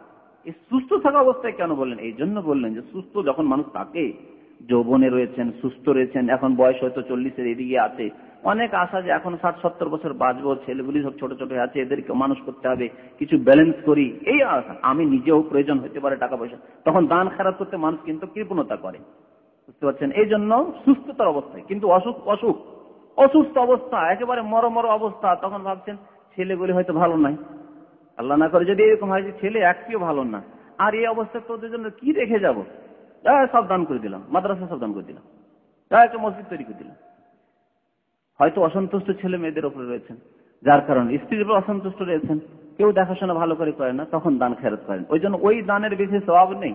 দানের সওয়াব আছে যখন সুস্থ অবস্থায়, অনেকদিন হয়তো বেঁচে থাকবে, ভয় লাগছে যে যদি এই সব কিছু দান করে দিই তাহলে আবার যদি অভাবী হয়ে যায়, সেই অবস্থাতে দান খেরাত করতে হবে। নবী করিম সাল্লাল্লাহু আলাইহি সাল্লাম বলছেন ইয়ালহাকুহু মিন বা'দি মাউতিহি, তাহলে ইন্তেকালের পরে এই নেকিগুলি পাবে সে। হাদিসটি ইবনে মাজাহ এবং ইবনে খুজাইমাতে রয়েছে, হাদিসটি হাসান। আরেকটি বিষয়বস্তু হচ্ছে জিয়ারতে কবর, কবরের জিয়ারত। কবরের জিয়ারত কেমন করে করতে হবে এবং কবরের জিয়ারত কার জন্য জায়েজ, কার জন্য জায়েজ নয়। কবরের জিয়ারত সুন্নাত, কবরের জিয়ারত করা নবী করিম সাল্লাল্লাহু আলাইহি ওয়াসাল্লাম সুন্নাত। যেমন একটু আগে বলছিলাম যে বেশি বেশি নবী করিম সাল্লাল্লাহু আলাইহি ওয়াসাল্লাম কবরের জিয়ারত করতেন এবং আল্লাহ আদেশ করতেন নবী সাল্লাল্লাহু আলাইহি ওয়াসাল্লামকে, জিবরাইলের মাধ্যমে যাও কবর জিয়ারত করো। কিন্তু কবর জিয়ারত করতে যাবেন, ওখানে গিয়ে যাতে করে কোনো শরীয়ত বিরোধী কাজ না হয়, এমন কাজকর্ম না হয় যেগুলি আল্লাহকে অসন্তুষ্ট করে। যেমন কবর জিয়ারত করতে গিয়ে আল্লাহর কাছে না চেয়ে কবরওয়ালার কাছে চেয়ে ফেললেন। এখন কবর জিয়ারত করতে যাবেন, কিন্তু যাবেন খাজা মঈনুদ্দিন আজমির শরীফ যাবেন, যাবেন আপনি ওই বাগদাদ শরীফ যাবেন, বড় পীরের কবর জিয়ারত করতে। আর ওখানে তো এই জন্য যাচ্ছেন যে কিছু পাবো, কিছু পাবো। যারা পয়সাওয়ালা তাদের এইরকম শিরকি আকীদা আছে। আমার অঞ্চলে এক পয়সাওয়ালার কথা শুনি যে ও প্রতি বছর ওই আজমেরে যাবে চাদর চড়াতে, আর বলে যে আমার ধন এই জন্য এত বেশি যে আমি প্রত্যেক বছর একটি করে চাদর চড়িয়ে আসি। তো এইরকম মুশরিকি আচরণ যদি থাকে, এগুলি শিরকি কাজ, এইসব কাজে যদি কেউ যায় তাহলে তো হারাম। কিন্তু শরীয়ত সম্মত যে জিয়ারতের কথা একটু আগে বলছিলাম, যে নিজে উপদেশ নেওয়ার জন্য যে আমাকে এখানে আসতে হবে পরকাল স্মরণের উদ্দেশ্যে, আর মাইয়াতকে কিছু ফায়দা পৌঁছানোর জন্য যে তাদের জন্য কিছু দোয়া করবেন, কবরবাসীদের জন্য কিছু দোয়া করবেন যে আল্লাহ তাদের যদি কোনো অসুবিধা থাকে, কবরে আযাব থাকে দূর করবেন, আর না হয় আল্লাহ তাদের মর্যাদাকে উঁচু করবেন, এই উদ্দেশ্যে যদি যান। এবং সেখানে গিয়ে কেউ কান্নাকাটি যাতে না করে, এগুলি আপত্তিকর। সেখানে গিয়ে নিজের আত্মীয় স্বজন আপনজন কেউ মারা গেছে, ছেলে মারা গেছে বা বাবা মারা গেছে, মা মারা গেছে, আর কান্নাকাটি সেখানে হো হো করে শুরু করে দিলেন, আর গুনাহগার হলেন। কবরস্থানে এসব করা চলবে না। তো এসব না করলে কবর জিয়ারত করা শরীয়ত সম্মত এবং সুন্নাত। নবী করিম সাল্লাল্লাহু আলাইহি ওয়াসাল্লাম মক্কি জীবনে কবরের জিয়ারত করা নিষেধ করেছিলেন। কারণ কি? মক্কি জীবন ছিল আকীদার পরিশুদ্ধির জীবন। মানুষ এখন পৌত্তলিকতা থেকে পুতুল পূজা ছেড়ে এক্ষুনি কলমাটি পড়েছে। কলমার যে ভাব অর্থ বুঝে শিরক মুক্ত সমাজ গড়তে হবে, এটি এখন হয়ে ওঠেনি। সুতরাং এখন সজাগ থাকতে হবে, মানুষকে আরো সতর্ক সাবধান রাখতে হবে। সেজন্য নবী করিম সাল্লাল্লাহু আলাইহি ওয়াসাল্লাম কবর জিয়ারত করতে নিষেধ করেছিলেন। কবর জিয়ারতে গেলে ওই জাহেলিয়াতের জামানায় যেসব আচরণ করে অভ্যাস আছে, দেবী দেবতার কাছে চেয়ে অভ্যাস আছে, গিয়ে যে ওই ভালো যাকে বলবেন মহামানব, খুব সৎ মানুষ ছিলেন, এদের কাছে চাওয়া শুরু করবেন, এই জন্য কবর জিয়ারত নিষেধ ছিল। আরো কারণ ছিল যে জাহেলিয়াতের জামানায় তারা রোদন করত, কান্নাকাটি করত, ইসলাম বিরোধী কাজ যেগুলি হয়ে থাকে শোক প্রকাশের জন্য সেগুলি করত, সেসব কাজ করতে পারে। এই জন্য এই দরজা বন্ধ করে দেওয়া হয়েছিল যে মারা গেছে দাফন করে দাও, আর কবর জিয়ারত করা নিষেধ। কবর দেখতে যাওয়া চলবে না, কবর জিয়ারত মানে কবর দেখতে যাও, কবরের কাছে যাওয়া চলবে না, নিষেধ ছিল মক্কি জীবন। কিন্তু নবী করিম সাল্লাল্লাহু আলাইহি ওয়াসাল্লাম পরবর্তীতে মদিনায় এসে দেখলেন যে এখন আকীদা মজবুত হয়ে গেছে, এখন আর পৌত্তলিকতা ফিরে যাবে না। যেমন আমার দেশের অনেক মানুষ যারা কবর মাজার পূজা করে, এরা পৌত্তলিকতার দিকে ফিরে চলে গেছে। হিন্দু ছিল বাপদাদা পূর্বপুরুষ, আর ওই পুতুল পূজা ছেড়েছে, দুর্গা পূজা ছেড়ে দিয়ে দুর্গা পূজা শুরু করে দিয়েছে, কবর পূজা শুরু করে দিয়েছে। এদের আকীদার পরিশুদ্ধি হয়নি, ইসলাহ হয়নি, সংশোধন হয়। এই সংশোধন নবী করিম সাল্লাল্লাহু আলাইহি ওয়াসাল্লাম ভালো করে দেওয়ার পরে তখন কবর জিয়ারতের অনুমতি দিয়েছেন। তাই নবী করিম সাল্লাল্লাহু আলাইহি ওয়াসাল্লাম বলছেন, কুনতু নাহাইতুকুম আন জিয়ারাতিল কবর, আমি তোমাদেরকে কবর জিয়ারত করতে নিষেধ করতাম। নিজে বলছেন নিষেধ করতাম। আলা ফাজুরুহা, তবে এখন তোমরা জিয়ারত করো। ফাইন্নাহা তুযাক্কিরুকুমুল আখিরা, কারণ এতে পরকাল তোমাদের স্মরণ হবে, পরকাল স্মরণ করবে। কবরে গেলে দেখে দিচ্ছি আল্লাহ, আমি একজন সাধারণ মানুষ, অমুক ইমাম, অমুক এত বড় আলেম, অমুক এত সৎ মানুষ ছিল, পরেশগার মানুষ, তাকে ইন্তেকাল করতে হয়েছে। এমনকি নবী করিম সাল্লাল্লাহু আলাইহি ওয়াসাল্লাম তার কবর যখন জিয়ারত করবেন, তখন আপনি কেমন অবস্থা, কেমন কৈফিয়ত আপনার ভাবেন, আল্লাহ রাসূলুল্লাহ আল্লাহর সবচেয়ে প্রিয় বান্দা, তিনি যখন মাটির তলায় চলে গেছেন, ইন্তেকাল করেছেন, তাহলে আমরা কোথায়, আমাদের কি অবস্থা হবে, আল্লাহ কি প্রস্তুতি নিলাম, কিছু পাথে আছে আমাদের কাছে, কিছু সৎ আমল করতে পেরেছি কি, এইভাবে আপনার জীবনে পরিবর্তন করবে। সেই জন্য জিয়ারত করতে বলা হয়েছে। মুসলিম শরীফের হাদিস। আরেকটি হাদিসে নাসাইতে ওয়ালা তাকুলু হুজুরান, তোমরা যখন জিয়ারত করে সেখানে গিয়ে আপত্তিকর কোনো কথাবার্তা বলবে না, এমন কোনো কথা বলবে না যেগুলি ইসলাম বিরোধী, আপত্তিকর হতে পারে। জিয়ারতে ক্ষেত্রে, মহিলাদের জিয়ারত ক্ষেত্রে বিশেষ করে এই ক্ষেত্রে ইখতিলাফ রয়েছে, বড় মতনৈক্য রয়েছে যে মহিলাদের জিয়ারত কি জায়েজ না না জায়েজ। একদল বলছেন যে মহিলারা জিয়ারত করতে পারবে না, মহিলারা জিয়ারত করতে পারবে না, যেহেতু নবী করিম সাল্লাল্লাহু আলাইহি ওয়াসাল্লামের হাদিস, একটি হাদিসে রয়েছে লানাল্লাহু যাওয়ারাতিল কুবুর, জিয়ারতকারিনী মহিলা, কবর জিয়ারতকারিনী মহিলাদের উপর আল্লাহর লানত রয়েছে বা রাসূলের লানত রয়েছে। যেমন হাদিসে রয়েছে, কোন হাদিসে রাসূলের লানতের কথা রয়েছে, অভিশাপের কথা, এবং আল্লাহর অভিশাপের কথা রয়েছে। একটি হাদিস রয়েছে যার ফলে কিছু কিছু আলেমদের মধ্যে মহিলারা জিয়ারত করতে পারবে না। জিয়ারতের যে অনুমতি আছে নবী সাল্লাল্লাহু আলাইহি ওয়াসাল্লামের পক্ষ থেকে, সেটি হচ্ছে পুরুষদের জন্য, কিন্তু সহি কথা হচ্ছে এই যে মহিলারাও জিয়ারত করতে পারে। আর এই জিয়ারত যে নিষেধ ছিল সেটি আগে যেমন পুরুষদের জন্য নিষেধ ছিল তেমনি মহিলাদের জন্য নিষেধ ছিল, কিন্তু মহিলাদের ওপর লানত অভিশাপ এর জন্য করা হয়েছে যে এরা অন্তর এদের বেশি দুর্বল, আর ওখানে গিয়ে শরীয়ত বিরোধী, ইসলাম বিরোধী কিছু কাজ করতে পারে। কবর কাছে কান্নাকাটি হওয়া করে কান্নাকাটি শুরু করে দিল, সেই জন্য বেশি বেশি তারা জিয়ারত করবে না। তবে জিয়ারত করা জায়েজ আছে তাদের জন্য, প্রয়োজনে আপনজন কেউ মারা গেছে, ইন্তেকাল করেছে, কবর জিয়ারতে যেতে পারে পর্দার সাথে।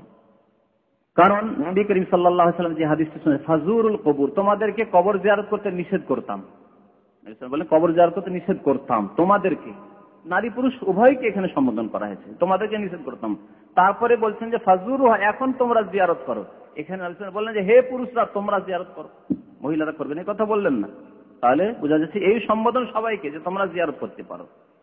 আর দ্বিতীয় কারণ হচ্ছে যে নবী সাল্লাল্লাহু আলাইহি ওয়াসাল্লাম যে কারণটি বললেন যে তোমরা জিয়ারত কেন করবে, ফাইন্নাহা তুযাক্কিরুকুমুল আখিরাহ, তাতে পরকাল স্মরণ হবে। তো পরকাল স্মরণের যে মুহতাজ মুখাপেক্ষী শুধু পুরুষরা না নারীরাও? নারীরাও পরকাল স্মরণ যেমন আমাদের পুরুষদের করতে হবে, তেমন মহিলাদেরকেও করতে হবে। সুতরাং কবর জিয়ারতে যে মহিলারা না যায়, শুধু ঘরে বসে থাকে, জীবনে কবর দেখলো না, তাহলে তাদের অন্তর নরম হবে কি করে, পরকাল কি করে তাদের স্মরণ আসবে?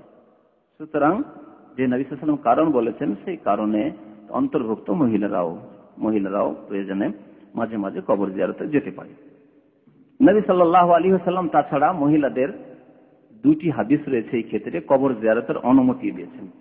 তার মধ্যে একটিতে আছে যে নবী সাল্লাল্লাহু আলাইহি ওয়াসাল্লাম একদিন রাত্রে বাকিতে কবরস্থানে জিয়ারতে গেলেন, আর জিয়ারতে থেকে ফিরে আসলেন। ফিরে আসার পরে বললেন মা আয়েশা রাদিয়াল্লাহু তাআলা আনহাকে, ইন্না জিবরিল আতানি, আজকে রাত্রে জিবরিল আলাইহিস সালাম আমার কাছে এসেছিলেন, তুমি ঘুমিয়ে পড়েছিলে। আর সেই সময় এসে আমাকে বলছেন যে ইন্না রাব্বাকা ইয়ামুরুকা, তোমার পালনকর্তা তোমাকে আদেশ করছে, আনতাতি আহলাল বাকিয়ে, যে বাকির কবরস্থানে তুমি যাও, ফাতাস্তাগফির লাহুম, এবং তাদের জন্য আল্লাহর কাছে ক্ষমা প্রার্থনা করো, তাদের জন্য ক্ষমা প্রার্থনা করো। এই আল্লাহর আদেশ জিবরিল আলাইহিস সালাম নিয়ে আসলেন। তাই নবী সাল্লাল্লাহু আলাইহি ওয়াসাল্লাম গিয়েছিলেন। কালাত কুলতু কাইফা আকুলু লাহুম ইয়া রাসূলুল্লাহ, তারপর মা আয়েশা রাদিয়াল্লাহু তাআলা বলছেন, ইয়া রাসূলুল্লাহ, আমি যদি জিয়ারত করি তো কেমন করে বলবো, কি দোয়া বলবো? আপনি তো জিয়ারত করে এলেন, আমি কি দোয়া বলতে পারি? তখন নবী করিম সাল্লাল্লাহু আলাইহি ওয়াসাল্লাম মা আয়েশাকে কথা বললেন যে না না না, মহিলাদের জিয়ারত চলবে না, এই কথা বললেন না, বরং দোয়া শিখিয়ে দিচ্ছেন। বলছেন কুলি, যখন জিয়ারত করবে এই দোয়া, আসসালামু আলাইকুম আহলাদ দিয়ার, হে কবরবাসীরা তোমাদের উপর শান্তি বর্ষিত হোক, মিনাল মুমিনিন ওয়াল মুসলিমিন, মুমিন মুসলিমদের উপর, ওয়া ইয়ারহামুল্লাহুল মুস্তাকদিমিন, আল্লাহ অতীতে যারা চলে গেছেন তাদের উপর যেন রহম করেন, মিন্না ওয়াল মুস্তাকিরিন, পরবর্তীতে যারা আসবেন ইন্তেকালে তাদের উপর যেন আল্লাহ দয়া করেন, ওয়া ইন্না ইনশাআল্লাহু বিকুম লালাহিকুন, এবং ইনশাআল্লাহ আল্লাহ চাইলে আমরাও তোমাদের সাথে সাক্ষাৎ করব অচিরেই।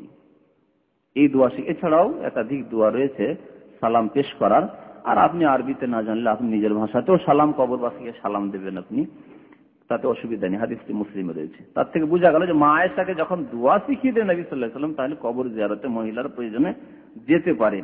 এছাড়াও নবী করিম সাল্লাল্লাহু আলাইহি ওয়াসাল্লামের বিবি উম্মুল মুমিনিন আয়েশা রাদিয়াল্লাহু তাআলা তার ভাই আব্দুর রহমান বিন আবি বকরের কবর জিয়ারত করেছেন। আবু বকরের ছেলে আব্দুর রহমান ইন্তেকাল করে, কবর জিয়ারত করেছেন।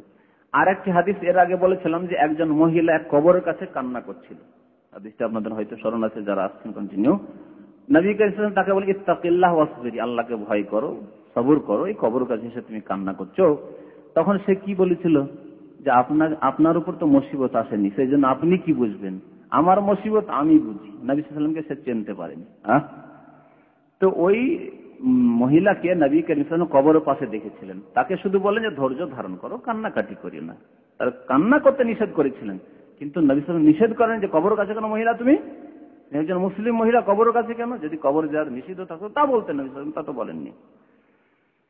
তাহলে বোঝা যাচ্ছে যে মহিলারা প্রয়োজনে কবর জিয়ারত করতে পারে, তবে খুব বেশি বেশি কবর জিয়ারত করবে না, যেহেতু তাদের অন্তর নরম, যেমন বলছিলাম। আর তারা বেশি বেশি গেলে হয়তো বেহায়া বেপর্দা হতে পারে, সবাই তো একই রকমের পর্দা করে না। সুতরাং পর্দারও খেয়াল রাখতে হবে এবং সেখানে গিয়ে যাতে করে কান্নাকাটি না করে এসব খেয়াল রাখতে হবে। তাছাড়া তাদের ইমানও দুর্বল, শিরকে লিপ্ত হতে পারে।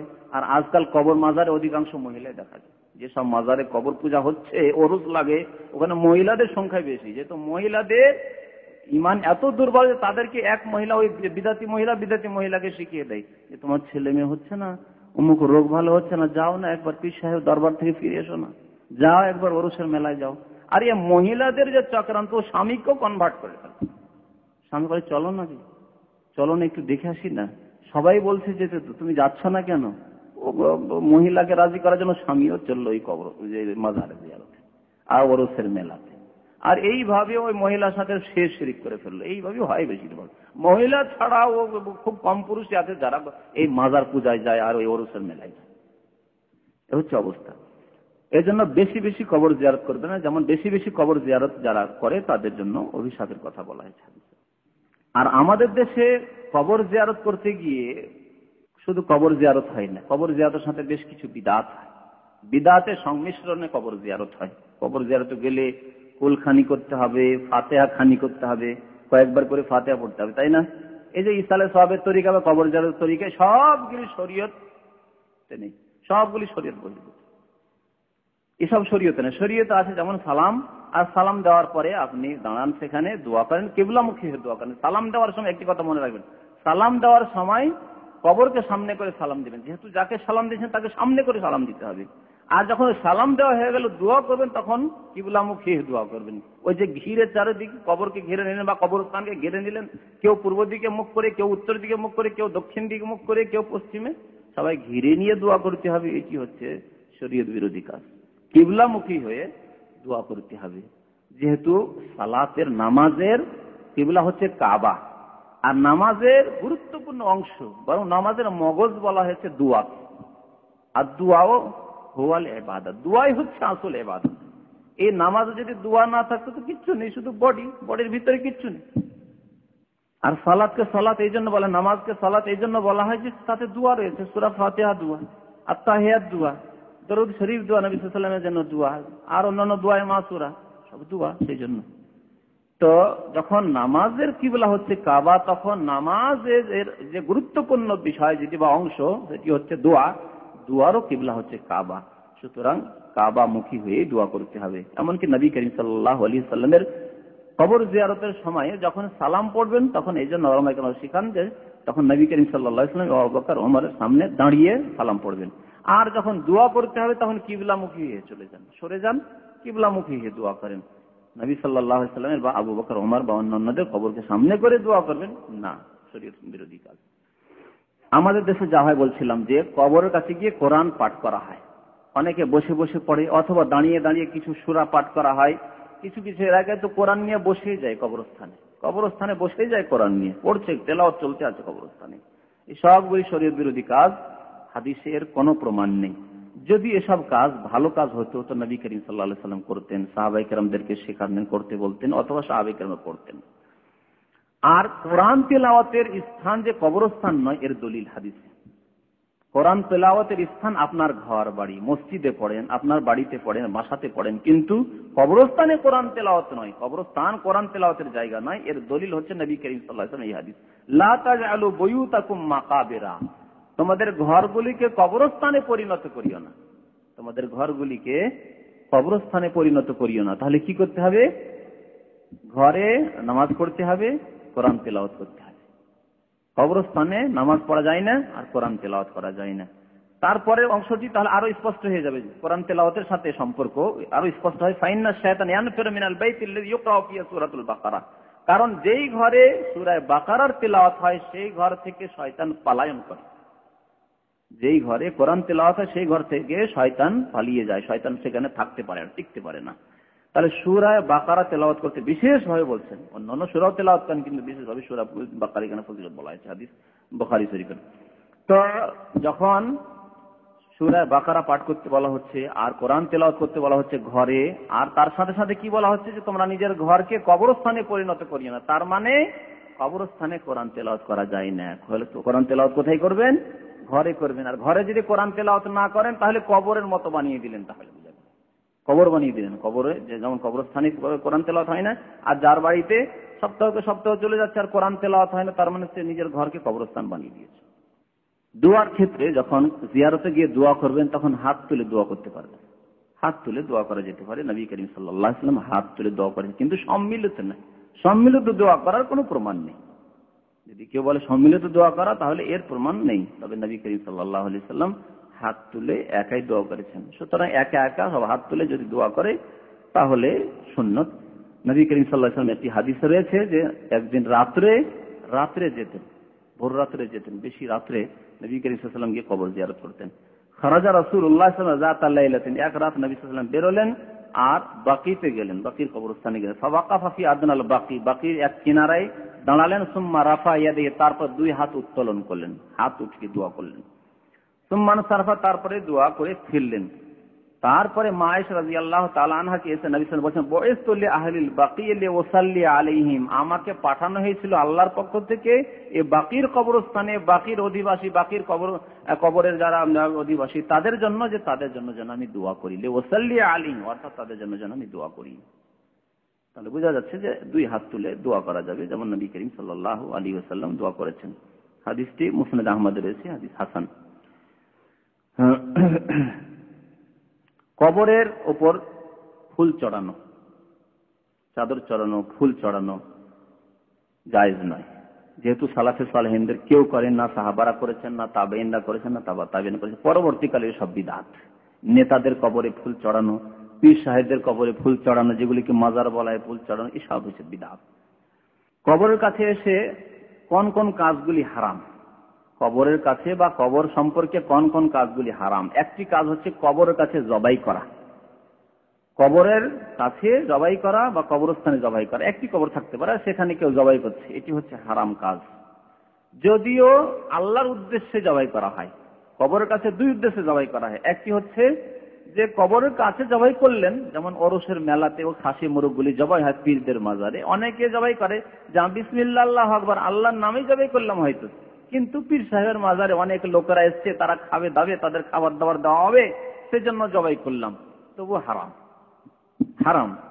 আর যদি আল্লাহর উদ্দেশ্যে জবাই না করে যদি পীর সাহেবের উদ্দেশ্যে জবাই করা হয়, যে পীরের সন্তুষ্টির জন্য, পীর সন্তুষ্ট হবে এই কবরে, এই মাজারে যদি আমি খাসি মোরগ পেশ করি, তাহলে আল্লাহর কাছে পীর সাহেব সুপারিশ করবে আমার জন্য। তাহলে পীরের সন্তুষ্টির জন্য, তার নৈকট্য লাভের জন্য জবাই করা হল, এটি হচ্ছে শিরক, হচ্ছে শিরক। এবং এই উদ্দেশ্যে যা জবাই করা হবে তা খাওয়া হারাম। কোরআন আল্লাহ স্পষ্ট ভাষায় বলেছেন যে এই খাবার খাওয়া, এই জবাইকৃত জানোয়ারের গোশত খাওয়া হারাম, এবং এই কাজ হচ্ছে শিরক। নবী করিম সাল্লাল্লাহু আলাইহি ওয়াসাল্লাম একটি হাদিসে লা আকরা ফিল ইসলাম, ইসলামে কবরস্থানে জবাই করা, কবরের পাশে জবাই করা নেই। ইমাম আব্দুর রাজ্জাক বিন হাম্মাম বলছেন যে জাহিলিয়াতের জামানায় তারা করতো কি, গরু বা ছাগল জবাই করতো কবরের পাশে, একে আকার বলা হয়, আকিরা বলতো কবরের কাছে গিয়ে। আজকাল যে ওই ওরসের মেলায় গিয়ে খাসি মুরগ জবাই করা হয়, তো তা তো শিরক করা হচ্ছে। যেহেতু এখানে অধিকাংশ মানুষের উদ্দেশ্যই থাকে যে পীর সাহেবের সন্তুষ্টের জন্য এবং তার নৈকট্য লাভের জন্য, এবং সে সুপারিশ করবে, তার উদ্দেশ্যে জবাই করা হয়। কিন্তু যদি এই উদ্দেশ্য করে যে না আল্লাহর জন্য করছি, শুধু লোকজনকে খাবার দেওয়ার জন্য, সেটিও হারাম এই হাদিসের আলোকে।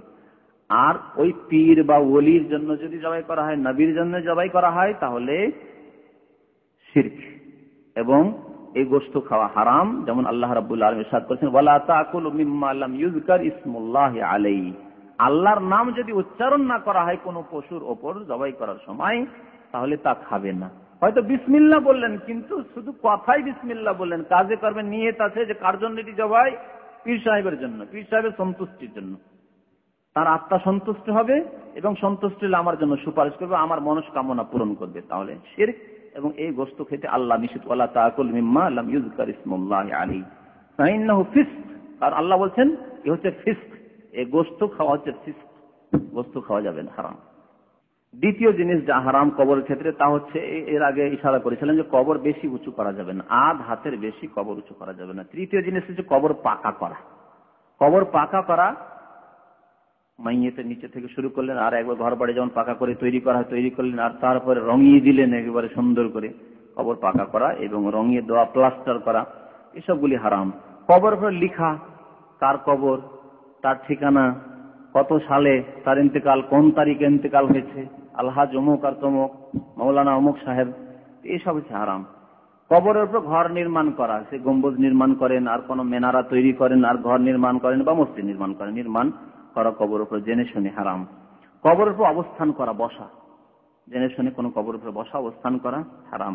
এই ক্ষেত্রে নবী করিম সাল্লাল্লাহু আলাইহি সাল্লামের বেশ কিছু হাদিস আছে, তার মধ্যে একটি হাদিস রয়েছে যে নবী করিম সাল্লাল্লাহু আলাইহি সাল্লাম বলছেন যে নাহা রাসূলুল্লাহ সাল্লাল্লাহু আলাইহি ওয়াসাল্লাম আন ইউজাসসাসাল কবর আন ইউকাদা আলাইহি ওয়া আন ইউবনা আলাইহি আও আন ইউকতাবা আলাইহি। মুসলিম শরীফের হাদিস। হযরত জাবের বলছেন যে নবী করিম সাল্লাল্লাহু আলাইহি সাল্লাম নিষেধ করেছেন আন ইউজাসসাসাল কবর, কবর পাকা করতে, কবর পাকা করতে নিষেধ করেছেন। ওয়া আন ইউকাদা আলাইহি, কবরে বসতেও নিষেধ করেছেন, অবস্থান করতে নিষেধ করেছেন। ওয়া আন ইউবনা আলাইহি, কবরের উপর নির্মাণ করতে, ঘর নির্মাণ করতে, মেনারা তৈরি করতে, গম্বুজ তৈরি করতে নিষেধ করেছেন। ওয়া আন ইউকতাবা আলাইহি, একটি রিওয়ায়াতে রয়েছে কবরের উপর লিখতে নিষেধ করেছেন, যে লেখা থাকবে এই কবরবাসীর নাম কি। আর একটি হাদিসে উঁচু কবরের ক্ষেত্রে, হাদিসটি এর আগেও শুনিয়েছি, নবী করিম সাল্লাল্লাহু আলাইহি ওয়াসাল্লাম হযরত আলীকে বলেছিলেন, এবং হযরত আলী তার ছাত্র আবুল হাইয়াজ আসাদিকে বলছেন যে আলা আবাসুকা আলা মা বাসানি আলাইহি রাসূলুল্লাহ সাল্লাল্লাহু আলাইহি ওয়াসাল্লাম, যেই কাজের জন্য রাসূলুল্লাহ আমাকে প্রেরণ করেছিলেন তোমাকে কি প্রেরণ করব? আল্লাহ তাদা তিমসালান ওয়া ফি রাসূলাতান ইল্লা তামাসসু, কোথাও যদি ছবি দেখো অথবা পুতুল প্রতিমা দেখো তাহলে তা ধ্বংস করে দেবে। ওয়ালা কবরান মুশরিফান ইল্লা সাওয়াইতাহু, আর যদি উঁচু কবর দেখো তাহলে তা সমতল করে দেবে, মানে আধ হাত রাখতে হবে। কবর উঁচু করার ক্ষেত্রে যেই মাটিটি কবর থেকে কবর খনন করার সময় উঠলো তার বেশি মাটি দেওয়া যাবে না। যে মাটিটা উঠলো সেই মাটিটা মোটামুটি দিলে আধা হাত হয়ে যাবে, আর তার বেশি অন্য জায়গা থেকে মাটি নিয়ে উঁচু করা হবে।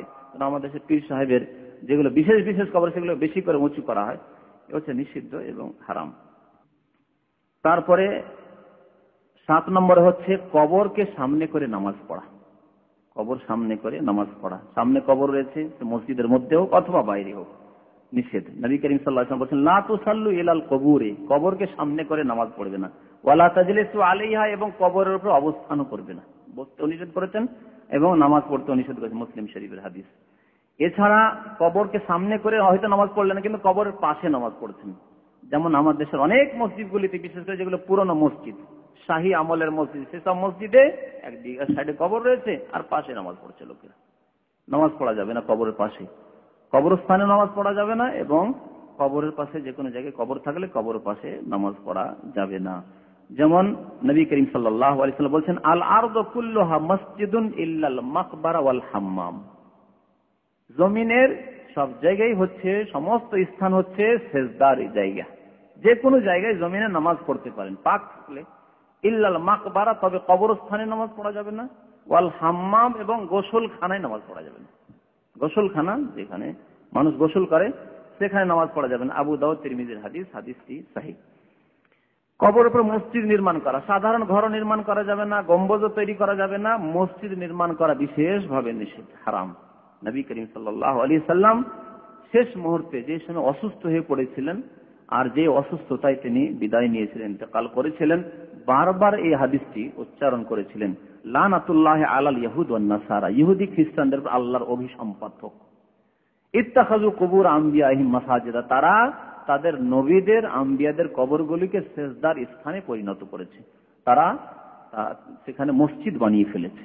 তারা তাদের গির্জায় তারা ইবাদত করত, উপাসনালয় তৈরি করে ফেলেছিল নবীদের কবরের উপর বা ওলি আউলিয়াদের, তাদের সৎ ব্যক্তিদের কবরের উপর। ইউহাজ্জিরু মা সানাউ, এইভাবে রাসূলুল্লাহ বারবার যে রিপিট করছিলেন কথাটি যে লানাতুল্লাহ আল ইয়াহুদ ওয়ান নাসারা, শুধু কি সংবাদ দেওয়ার উদ্দেশ্য ছিল যে আল্লাহর অভিশাপ রয়েছে ইহুদি খ্রিস্টানদের ওপর, শুধু সংবাদ দেওয়ার না? সাহাবী বলছেন ইউহাজ্জিরু মা সানাউ, যা করেছে ইহুদি খ্রিস্টান তা থেকে মুসলিম উম্মতকে সাবধান করছিলেন, সতর্ক করছিলেন যে তোমরা এরকম করবে না, যে আমার ইন্তেকাল হবে আর তোমার মসজিদ বানিয়ে ফেলবে আমার কবরের উপরে। কোন সাহাবীর ইন্তেকাল হলো, আল্লাহর নেক বান্দা মসজিদ বানিয়ে ফেললাম, এইরকম করবে না, এবং সেখানে সেজদাও করবে না। তাহলে বোঝা যাচ্ছে যে যেখানে কবর থাকবে সেখানে সেজদা করা যাবে না। আয়েশা রাদিয়াল্লাহু তাআলা আনহা আরেকটি হাদিস বর্ণনা করছেন ইহুদি নাসারাদের সম্পর্কে। যখন নবী করিম সাল্লাল্লাহু আলাইহি ওয়াসাল্লাম অনেক সাহাবাইকে আমরা হাবাসা হিজরত করে গেছিলেন, মক্কা থেকে প্রথম হিজরতে কে বলা হয়, হাবাসা আবেসিনিয়া হিজরত করে গেছিলেন। সেখানে গিয়ে দেখলেন অনেক সৎ লোকরা তাদের কবর রয়েছে, কবরের উপর ঘর বানিয়ে মসজিদ বানিয়ে লোকেরা পূজা করছে, উপাসনা করছে, খ্রিস্টানরা, যেহেতু হাবাসায় তখন খ্রিস্টান ছিল। তো তাদের সম্পর্কে নবী সাল্লাল্লাহু আলাইহি ওয়াসাল্লাম বলেন, ইন্না উলাইকা ইযা কানা ফীহিম রাজুলুস সালিহ, তাদের আচরণ অর্থাৎ ইহুদি খ্রিস্টানদের আচরণ ছিল এই যে তাদের যদি কোনো সৎ মানুষ মারা যেত, বানাও আলা কবরিহি মসজিদান, তাহলে কবরের উপর তারা সেজদার স্থান, উপাসনালয় তৈরি করে নিত। তুম্মা সাওয়ারতু ফীহি তিলকা সুওয়ার, তারপরে ওই যে লোকেরা মারা গেছে, সৎ লোকেরা, নবী বা ওলিয়া মারা গেছে, তাদের ছবি অঙ্কন করত, ছবি অঙ্কন করে দেওয়ালে দেওয়ালে ছবি অঙ্কন করে রাখতো। সাওয়ারু ফীহি তিলকা সুওয়ার উলাইকা শিরারুল খালক ইনদাল্লাহি তাআলা, এরাই হচ্ছে সৃষ্টি জগতের সবচাইতে জঘন্য। শিরারুল খালক, সৃষ্টি জগতে অর্থাৎ যত পৃথিবীতে মাখলুকাত রয়েছে, কীট পতঙ্গ, পশু পাখি, কুকুর, শৃগাল, শুকুর, তার চাইতে নিকৃষ্ট এরা শিরারুল খালক। মানুষ হওয়া সত্ত্বেও যেহেতু এরা আল্লাহকে বাদ দিয়ে শিরক করা শুরু করেছে, কবরের ওপর উপাসনালয় তৈরি করেছে, আর তাদের ছবি অঙ্কন করে তাদের পূজা আরম্ভ করেছে, কবরের পূজা আরম্ভ করেছে, কবরের উপর উপাসনা করা শুরু করেছে, ইবাদত করা শুরু করেছে। সুতরাং এরা শিরারুল খালক, সৃষ্টি জগতের সবচেয়ে জঘন্য এবং নোংরা বদ প্রকৃতির মানুষ। শিরারুল খালকে ইনদাল্লাহি তাআলা। তো এইরকম অনেক ধর্মে রয়েছে। আমি বৌদ্ধ ধর্মের যে সবচেয়ে বড় উপাসনালয় রয়েছে বেনারসে, সারনাথ, ওখানে একবার গিয়েছিলাম। তো দেখলাম যে যেখানে বৌদ্ধদেবের কথা বলা আছে, যেখানে দীর্ঘদিন ধরে সে তপস্যা করে করে সেখানে সে সিদ্ধি লাভ করেছিল তাদের ভাষায়, তো সেখানে এখন বৌদ্ধদেব যে নিরাকারের পূজা করত, মানে তার ধারণে তো সে পুতুল পূজারি ছিল না, তো তার ভক্তরা বা বুদ্ধিস্ট যারা বর্তমানে, তারা স্বয়ং বৌদ্ধদেবের পূজা আরম্ভ করেছে। চারিদিকে ছবি অঙ্কন, গোটা যে দেখলাম উপাসনালয়টি পুরো ছবি অঙ্কিত রয়েছে শুধু বুদ্ধদেবের। এই আচরণ খ্রিস্টানদেরও ছিল, ইহুদিদের ছিল, যাদের কথা নবী করিম সাল্লাল্লাহু আলাইহি ওয়াসাল্লাম বলছেন যে এরা করতো কি, কবরের ওপর তাদের আউলিয়া সৎ ব্যক্তিদের কবরের ওপরে তারা মসজিদ তৈরি করে, অর্থাৎ সেজদার স্থান তৈরি, উপাসনালয় তৈরি করে নিত এবং তাদের ছবিগুলি অঙ্কিত করার পরে তাদের পূজা আরম্ভ করত। এইভাবে শিরক ঢুকেছে। আর একটি কাজ যেটি নিষেধ, সেটি হচ্ছে যে কবরে বা কবরস্থানে মেলা বসানো, ওরস লাগানো। আমার দেশের ভাষায় বলতে হলে যে ওরসগুলি লাগে, মেলা লাগে কোথায়? হিন্দুরা তার মেলা লাগাতে আসে, আমাদের সে মেলা বলে। হিন্দুরা যদি কোনো পূজা উপলক্ষে কোনো মেলা করে সেটিকে বলে মেলা, হিন্দুদের মেলা।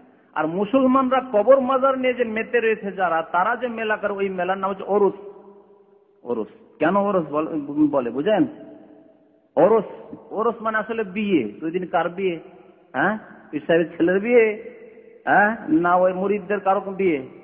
এই ওরস এই জন্য বলে যে তাদের ভ্রান্ত আকিদা, এই সুফিদের, কবর পূজারীদের ভ্রান্ত গুমরা আকিদা, যে যেই দিন পীর সাহেব ইন্তেকাল করে সেই দিন আল্লাহর সাথে, আল্লাহ সে ছিল আশেক, আল্লাহ মাসুক, আশেক মাসুকের সাক্ষাৎ হলো। যেমন স্বামী স্ত্রীতে কি হয়, সাক্ষাৎ হয় বিয়ের দিনে বা বিয়ের পরের দিনে, ঠিক তেমনি আশেক মাসুকে নাউজুবিল্লাহ সাক্ষাৎ হলো। তো ওই মৃত্যু দিবসকে তারা ওরসের দিবস, ওরস হিসাবে পালন করে এই কবর পূজারীরা।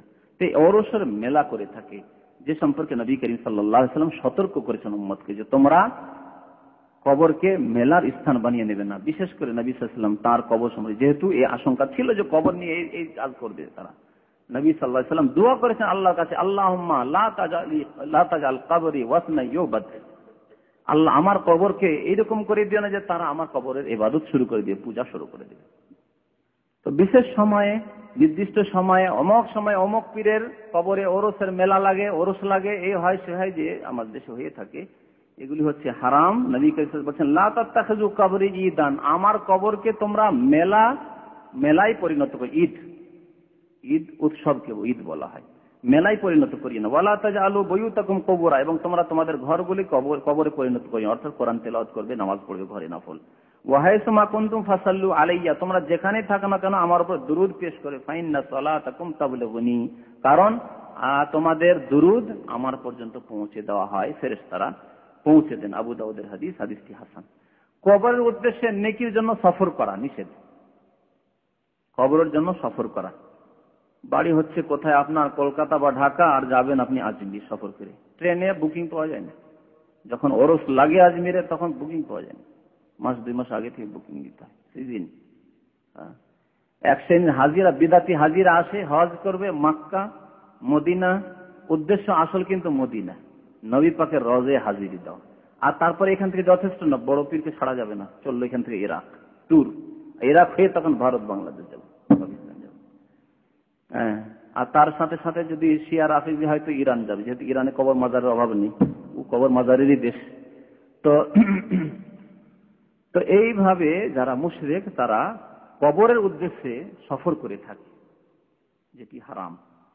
এই ক্ষেত্রে অনেক হাদিস রয়েছে, তার মধ্যে একটি হাদিস নবী করিম সাল্লাল্লাহু আলাইহি ওয়াসাল্লাম প্রসিদ্ধ হাদিস, বুখারী মুসলিমের হাদিস, লা তুশাদ্দুর রিহালু ইল্লা ইলা সালাসাতি মাসাজিদা, তিনটি মসজিদ ছাড়া কোন জায়গার জন্য সফর করা যাবে না, সফর করা যাবে না। আল মসজিদুল হারাম, মসজিদে হারাম, ও মসজিদি হাজা, নবী সাল্লাল্লাহু আলাইহি ওয়াসাল্লাম বলেছেন আমার এই মসজিদ অর্থাৎ মসজিদে নববী মদিনার মসজিদ, ও মসজিদুল আকসা, এবং মসজিদে আকসা হচ্ছে বাইতুল মুকাদ্দাসের মসজিদ। আল্লাহ যদি তৌফিক দেন তৃতীয় মসজিদ যে আমাদের এবং দ্বিতীয় কিবলা পবিত্র স্থান, তার জিয়ারত করবেন, সেখানে গিয়ে ইবাদত করবেন, নামাজ পড়বেন, তার সওয়াব রয়েছে। এই তিনটি মসজিদ ছাড়া নেকির উদ্দেশ্যে কোথাও সফর করে যাবেন তা যাবে না। তবে যদি আত্মীয় স্বজনের কারো কবর থাকে, আব্বার কবর আছে, বাড়ি হচ্ছে গ্রামাঞ্চলে, সে শহরে গিয়ে মারা গেছে, সেখানে দাফন হয়ে গেছে অন্য কোনো শহরে, তখন জিয়ারতে যেতে পারছেন, যেহেতু আপনার উদ্দেশ্য অন্যরকম, তখন জিয়ারতের জন্য যাচ্ছেন আপনি, আর আপনার আত্মীয়, তার সাথে আত্মীয়তা রয়েছে, আপনার উপর তার হক রয়েছে, প্রাপ্য রয়েছে, সেই জন্য যাচ্ছেন। উলামায়ে কেরাম বলছেন এইরকম ক্ষেত্রে মাঝে মধ্যে যদি কেউ যায় অসুবিধা নেই, কিন্তু একেবারে অমুক কবরে যেতে হবে, অমুক মাজারে যেতে হবে, যেসব আকীদা, এসব কাজ করা হারাম। নবী করিম সাল্লাল্লাহু আলাইহি ওয়াসাল্লাম নিষেধ করেছেন তিনটি মসজিদ ছাড়া অন্য কোথাও নেকের উদ্দেশ্যে সফর করা থেকে। কবরে বাতি জ্বালানো, বাতি জ্বালানো, আলোকিত করা, কবরস্থানকে আলোকিত করা, বিশেষ করে এই যে শাবান আছে, শাবানের 15 তারিখ শবে বরাত, শবে বরাতে যেহেতু বিদাতীদের এই আকীদা রয়েছে যে এক বছরে যতগুলি লোক মারা যায় সবগুলির আত্মা ওই দিন ফিরে আসে, এই জন্য আলোকিত করে দেয়, কবরস্থানকে আলোকিত করে দেয় বিদাতীরা। বিদাতীদের কবরস্থান আলোকিত, বাড়িতে হালুয়া পুরি তৈরি, ভালো ভালো খাবার তৈরি হয়, আলোকিত হইলে ওইদিকে রুহগুলি উঠে আসবে কবর থেকে, আর উঠে এসে বাড়িতে ভালো ভালো খাবার আছে তারা খাবে দাবে, জিয়ারত করবে। আর তাদের ওই মাইয়াতদেরকে যেহেতু উঠে আসে তাদের কিছু সওয়াব পৌঁছাতে হবে, যেন গরিব মিসকিনদের সেই দিন হালুয়া পুরি দেওয়া হবে। একদিন এত বেশি হালুয়া পুরি দেওয়া হয় যে গরিবরা খেতে পারে না, আর সারা বছর তাদের খোঁজ খবরও নেওয়া হয় না, যে কি খেলো না খেলো, কিছু আছে তাদের ঘরে না আছে, কোনো খোঁজ খবর নেওয়া হয় না। তাদের কাপড়ের খোঁজ খবর নেই, যে কাপড় আছে পরনে কি নেই, কিন্তু হালুয়া পুরি দেবে। জাহেল বিদাতীদের আকীদা যে হালুয়া পুরি এই জন্য দেওয়া হবে যে নবী সাল্লাল্লাহু আলাইহি ওয়াসাল্লামের নাকি ওহদে দাঁত ভেঙে গেছিল, কিচ্ছু খেতে পারছিলেন না নবী সাল্লাল্লাহু আলাইহি ওয়াসাল্লাম, শুধু হালুয়া, সেই জন্য হালুয়া দেবে তারা। বুঝতে পারছেন তো, দাঁতগুলি আগে ভাঙেন, জিহাদে নামেন, জিহাদের ময়দানে একটু কষ্ট করেন, আর একটু রক্ত ঝরুক, আর রক্ত ঝরার পরে যখন দাঁত ভাঙবে তখন আপনি হালুয়া খাবেন, তাহলে তো আসল সুন্নাতের আমল হবে। তো বাতি জ্বালানো হারাম কবরের পাশে, যে কোনো কবর হোক, সাধারণ মানুষের হোক, আর আপনি যাদেরকে ওলিয়া উলিয়া মনে করছেন, খাস খাস লোক, বিশেষ বিশেষ লোক মনে করছেন, তাই হোক, কবরের কাছে বাতি জ্বালানো হারাম। নবী করিম সাল্লাল্লাহু আলাইহি ওয়াসাল্লাম থেকে এর কোনো প্রমাণ নেই, সাহাবায়ে কেরাম থেকে এর কোনো প্রমাণ নেই যে নবী সাল্লাল্লাহু আলাইহি ওয়াসাল্লামের কবরের কাছে তারা বাতি জ্বালিয়েছেন। সালাফে সালেহিনরা এই রকমের বিদআত জানতেন না। আর প্রসিদ্ধ হাদিস রয়েছে নবী সাল্লাল্লাহু আলাইহি ওয়াসাল্লাম কুল্লু বিদআতিন দালালা, প্রত্যেক বিদআত নব আবিষ্কৃত কাজ হচ্ছে পথভ্রষ্টতা, গুমরাহি, ওয়া কুল্লু দালালাতিন ফিন্নার, এবং প্রত্যেক গুমরাহি হচ্ছে জাহান্নামে যাওয়ার কারণ। নাসাই শরীফের হাদিস, ইবনে খুজাইমার হাদিস, যে বিদআত করলে জাহান্নামে যেতে হবে। দ্বিতীয় কাজ হচ্ছে যে কারণ হচ্ছে যে কবরের কাছে বাতি জ্বালানো যাবে না। এর দ্বিতীয় কারণ হচ্ছে যে এতে অর্থের অপচয় রয়েছে, অর্থের অপচয়। নবী সাল্লাল্লাহু আলাইহি ওয়াসাল্লাম অর্থের অপচয় করতে নিষেধ করেছেন। আপনি বাতি জ্বালাচ্ছেন তো খরচ তো হচ্ছে, তাতে খরচ হচ্ছে। যদি আপনি বিদ্যুতের মাধ্যমে আপনি আলোকিত করেন তো বিদ্যুতের তো বিল আছে, যেভাবে হোক না কেন, বা তেলের মাধ্যমে যদি বাতি জ্বালান তাতেও খরচ। আর এগুলি হচ্ছে অপচয়, যে অপচয় করতে নবী সাল্লাল্লাহু আলাইহি ওয়াসাল্লাম নিষেধ করেছেন। আর এই রকমের কাজের কোনো প্রমাণ নেই। তাছাড়া তৃতীয় কারণ হারাম হওয়ার হচ্ছে যে এটি হচ্ছে অগ্নি পূজকদের সাদৃশ্যতা, তাদের তাকলিদ, অনুকরণ। অগ্নি পূজকরা আগুন জ্বালিয়ে উপাসনা করে, তাদের ইবাদত পুজো পাঠ হচ্ছে আগুন জ্বালিয়ে। এই জন্য সূর্য যখন উদয় হয় তখন তারা পুজো পাঠ করে, আবার সূর্য যখন অস্তমিত হয় তখন তারা পুজো পাঠ করে। আর আগুন না জ্বালালে তাদের পুজো হয় না, আগুন জ্বালাতে হবে। তো এই মুশরিকরা করে থাকে, হিন্দুরা করে থাকে, অগ্নি পূজকরা এইসব কাজ করে থাকে। আর যদি আপনিও কবরের কাছে বাতি জ্বালান তাহলে মুশরিকদের বা হিন্দুদের অনুকরণ করলেন। আর নবী করিম সাল্লাল্লাহু আলাইহি সাল্লাম বলেছেন, মান তাশাব্বাহা বিকাউমিন ফাহুয়া মিনহুম, কেউ যদি কোনো মুসলমান যদি অমুসলিমদের সাদৃশ্যতা অবলম্বন করে, তাদের অনুকরণ করে ধর্মীয় ক্ষেত্রে, তাহলে তাদের অন্তর্ভুক্ত তারা হয়ে যাবে, তাদের শামিল হয়ে যাবে। মাজুস না হয়ে যান আপনি, অগ্নিপূজক না হয়ে যান। আল্লাহ রাব্বুল আলামিন আমাদের ঈমান এবং আমলের যেন হেফাজত করেন, আমিন।